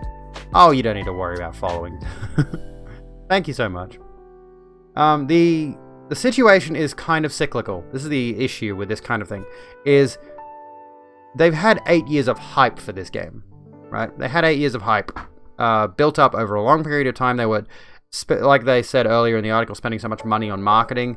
And as a result, so many people got really keen on Cyberpunk. They were like, this game's going to blow every other game out of the water. It's going to be the best game ever. It's going to have so much cool stuff in it. It's going to be awesome. It's got Keanu Reeves in it. And as a result, people were getting impatient. It's like, when is this game coming out? I want to play it. I need to play it now. And the problem is not that the developers felt under pressure from the fans. The problem is that, again, going back to the publishers, they looked at this reception to the game and they said, this game needs to come out soon, or all of this hype is going to go away. People are going to get bored with the idea of it and not going to bother picking it up when it eventually releases.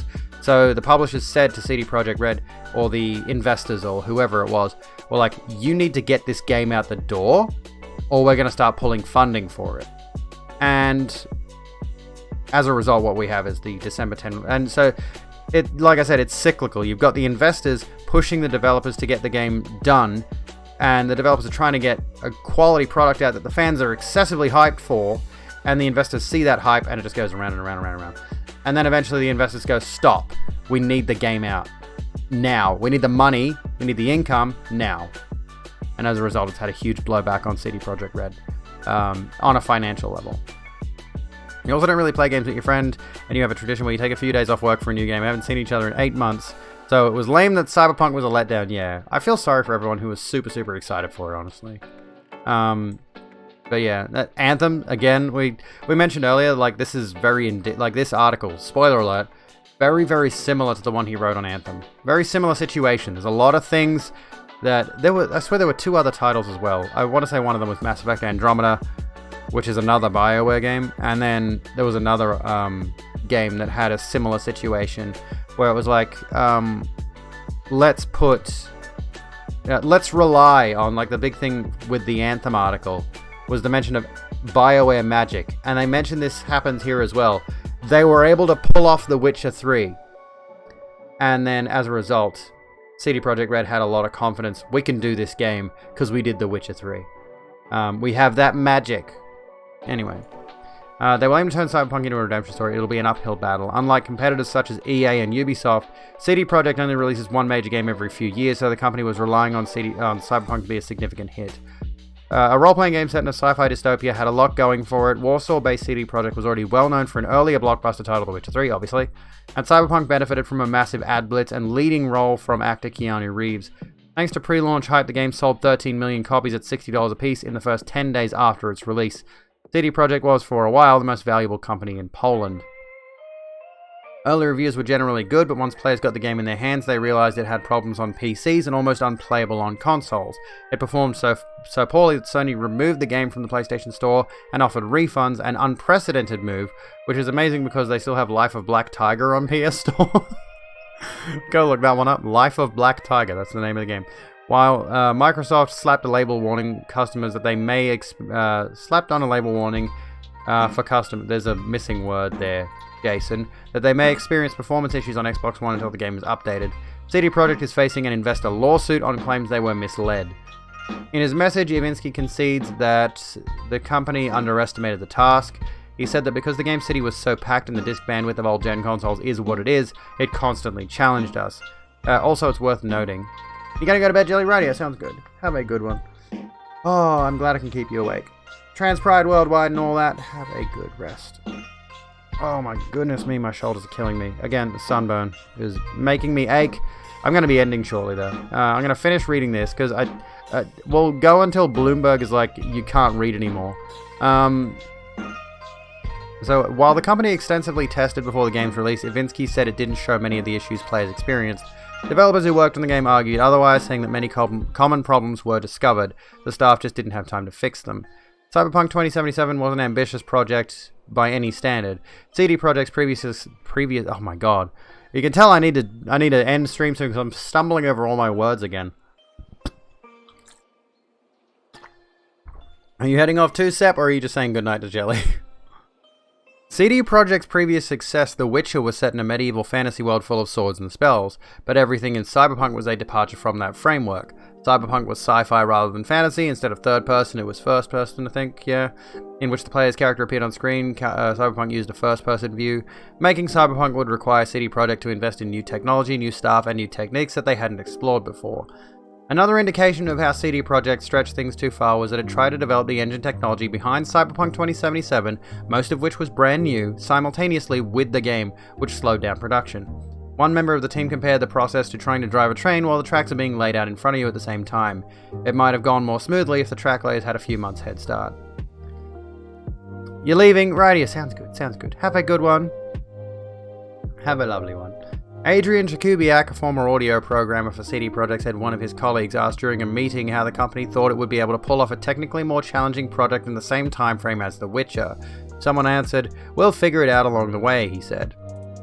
For years, CD Projekt had thrived on that mentality. Here we go.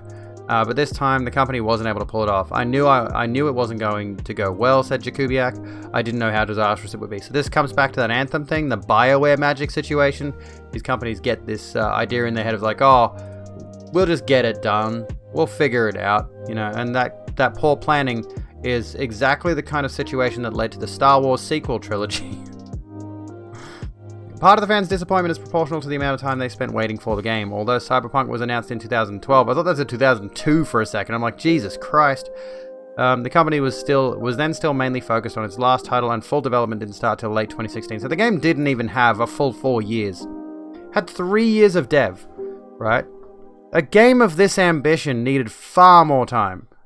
That was when CD Projekt essentially hit the reset button, according to people familiar with the project.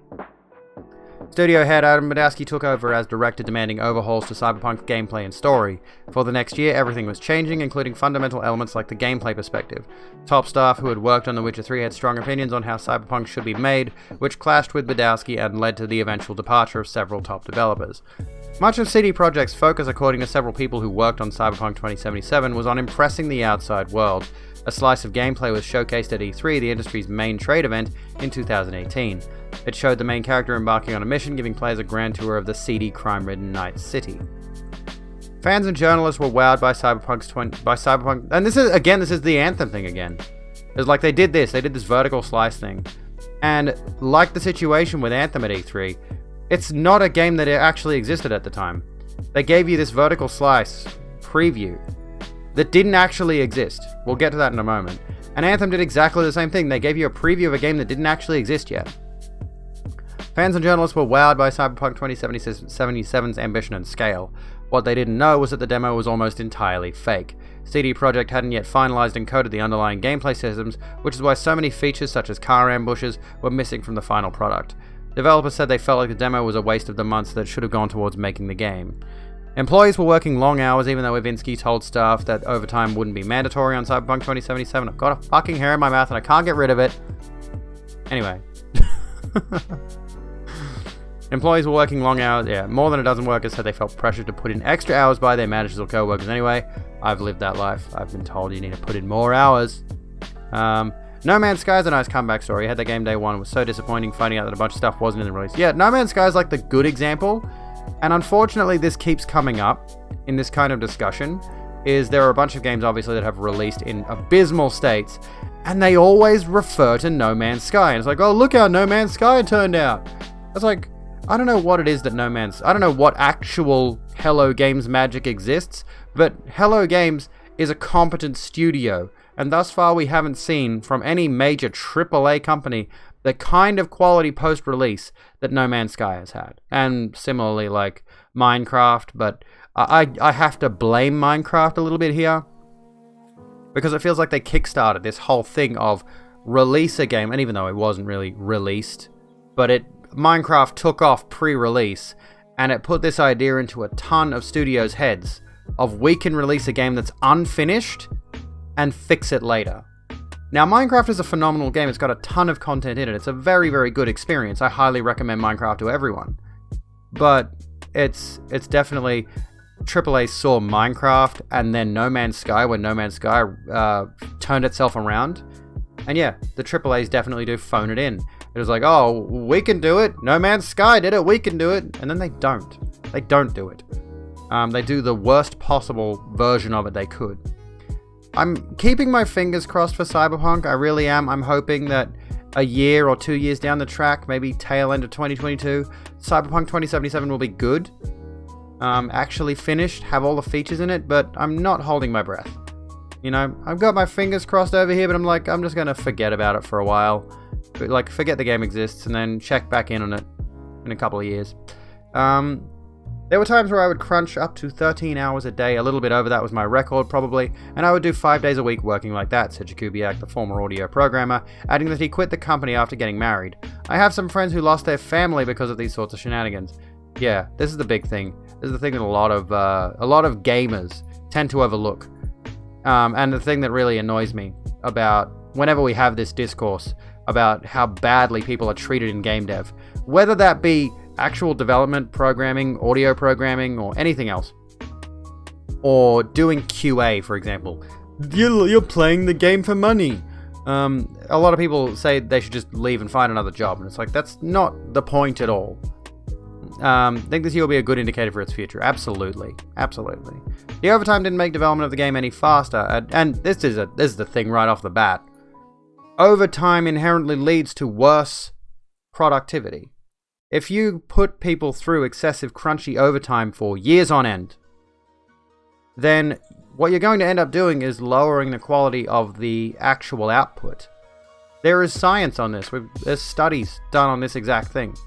If you put people through working conditions where they are absolutely exhausted, being put through work constantly, they are not going to put out a good product. At E3 in June 2019, CD Projekt announced that the game would come out on April 16, 2020. Fans were elated, but internally, some members of the team could only scratch their heads, wondering how they could possibly finish the game by then.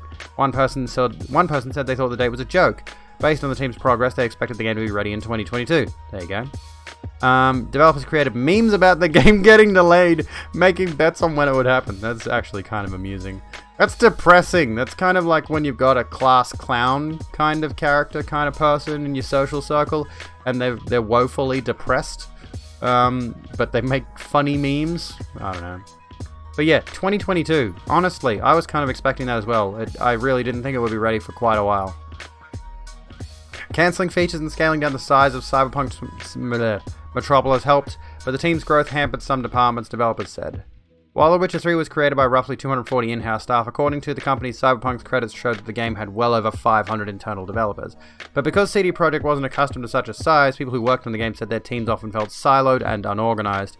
At the same time, CD Projekt remained understaffed. Games like Grand Theft Auto 5 and Red Dead Redemption 2, often held up as examples of the quality the company wanted to uphold, were made by dozens of officers and thousands of people, so they were woefully underprepared for this. There were also cultural barriers brought about by hiring expats from the US and Western Europe. The studio mandated everyone speak English during meetings with non-Polish speakers, but not everyone followed the rules. Even as the timeline looked increasingly unrealistic, management said delaying wasn't an option. Their goal was to release Cyberpunk before new consoles from Microsoft and Sony, expected in the fall of 2020, were even announced.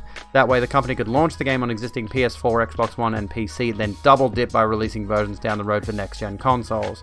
Which is a really bad practice, by the way, for the record. And that's exactly why the game released in the state that it did. Is they wanted it to coincide. Initially, their goal was to release in November, coinciding with the release of the new consoles, is what they were hoping for. Obviously, they had to delay. Excuse me. Obviously, 1 month wasn't enough. And Assassin's Creed Valhalla, which is also similarly incredibly buggy, but whatever, managed to release right alongside the new consoles, and as a result, it had a huge boost in sales. Okay, anyway, let's keep going. We're gonna get through this. I think I've read this, but I'm sharing it with you. People who bought the old console versions would receive free upgrades, which should be the standard for the record when the new ones were available. Some engineers realized that Cyberpunk was too complex of a game to run well on the 7-year-old consoles, unsurprising there, with its city full of bustling crowds and hulking buildings. They said management dismissed their concerns, however, citing their success in pulling off The Witcher 3. I'm gonna zoom. Oh, I can't zoom in. That's as zoomed in as it gets. Like it shrinks the size of where the text sits. That's no good.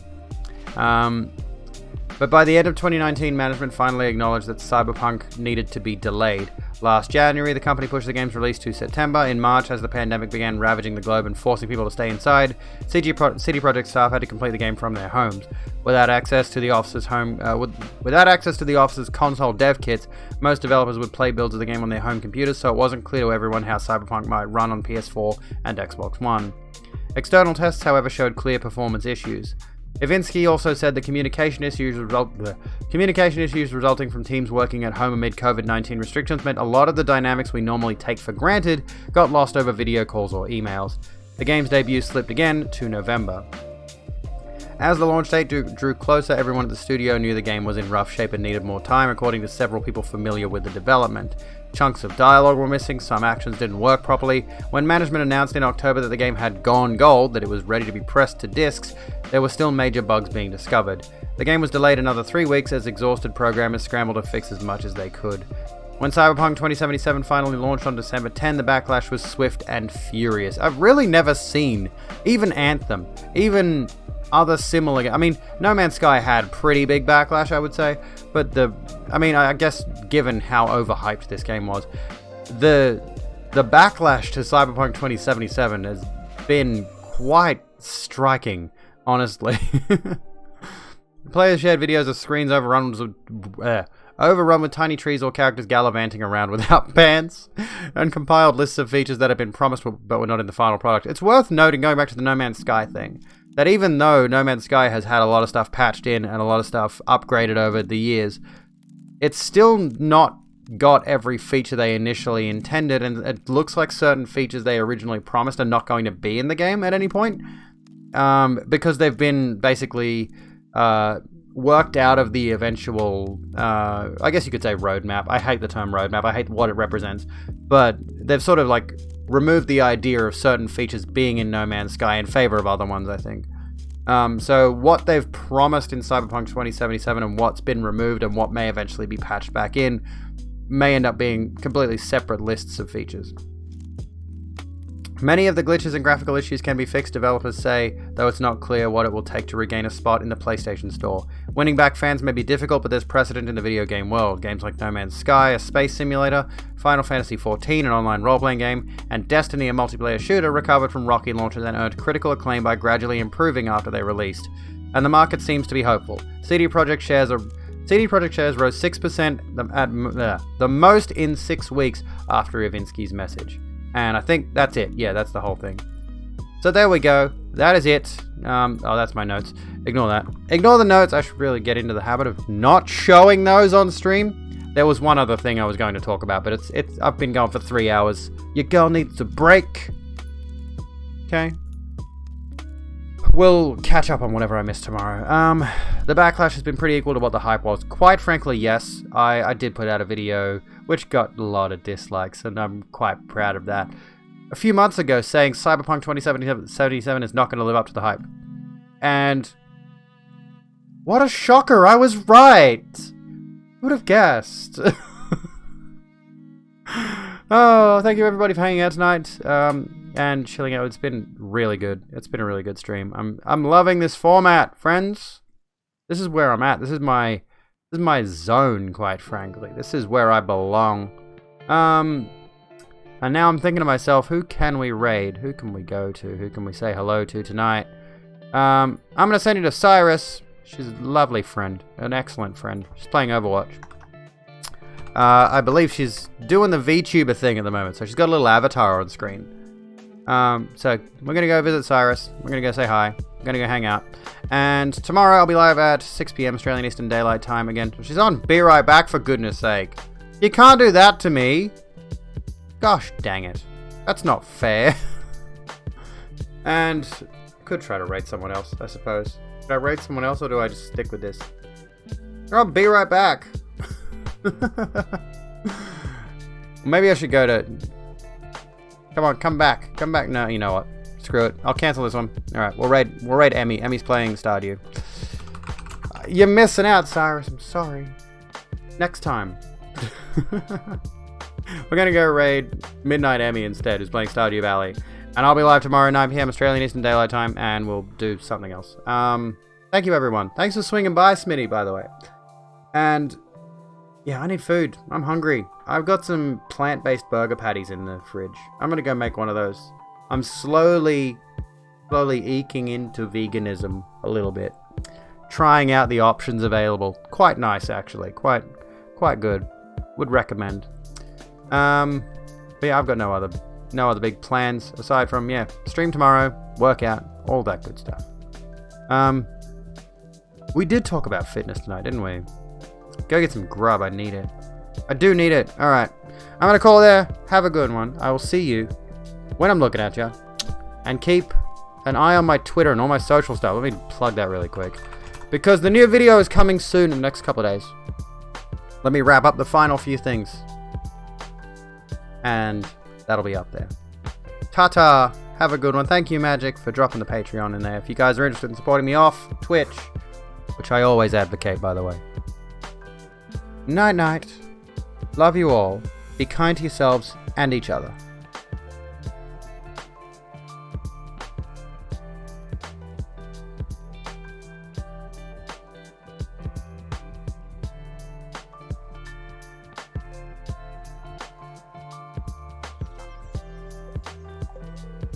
Yeah, January 2nd. That is recent.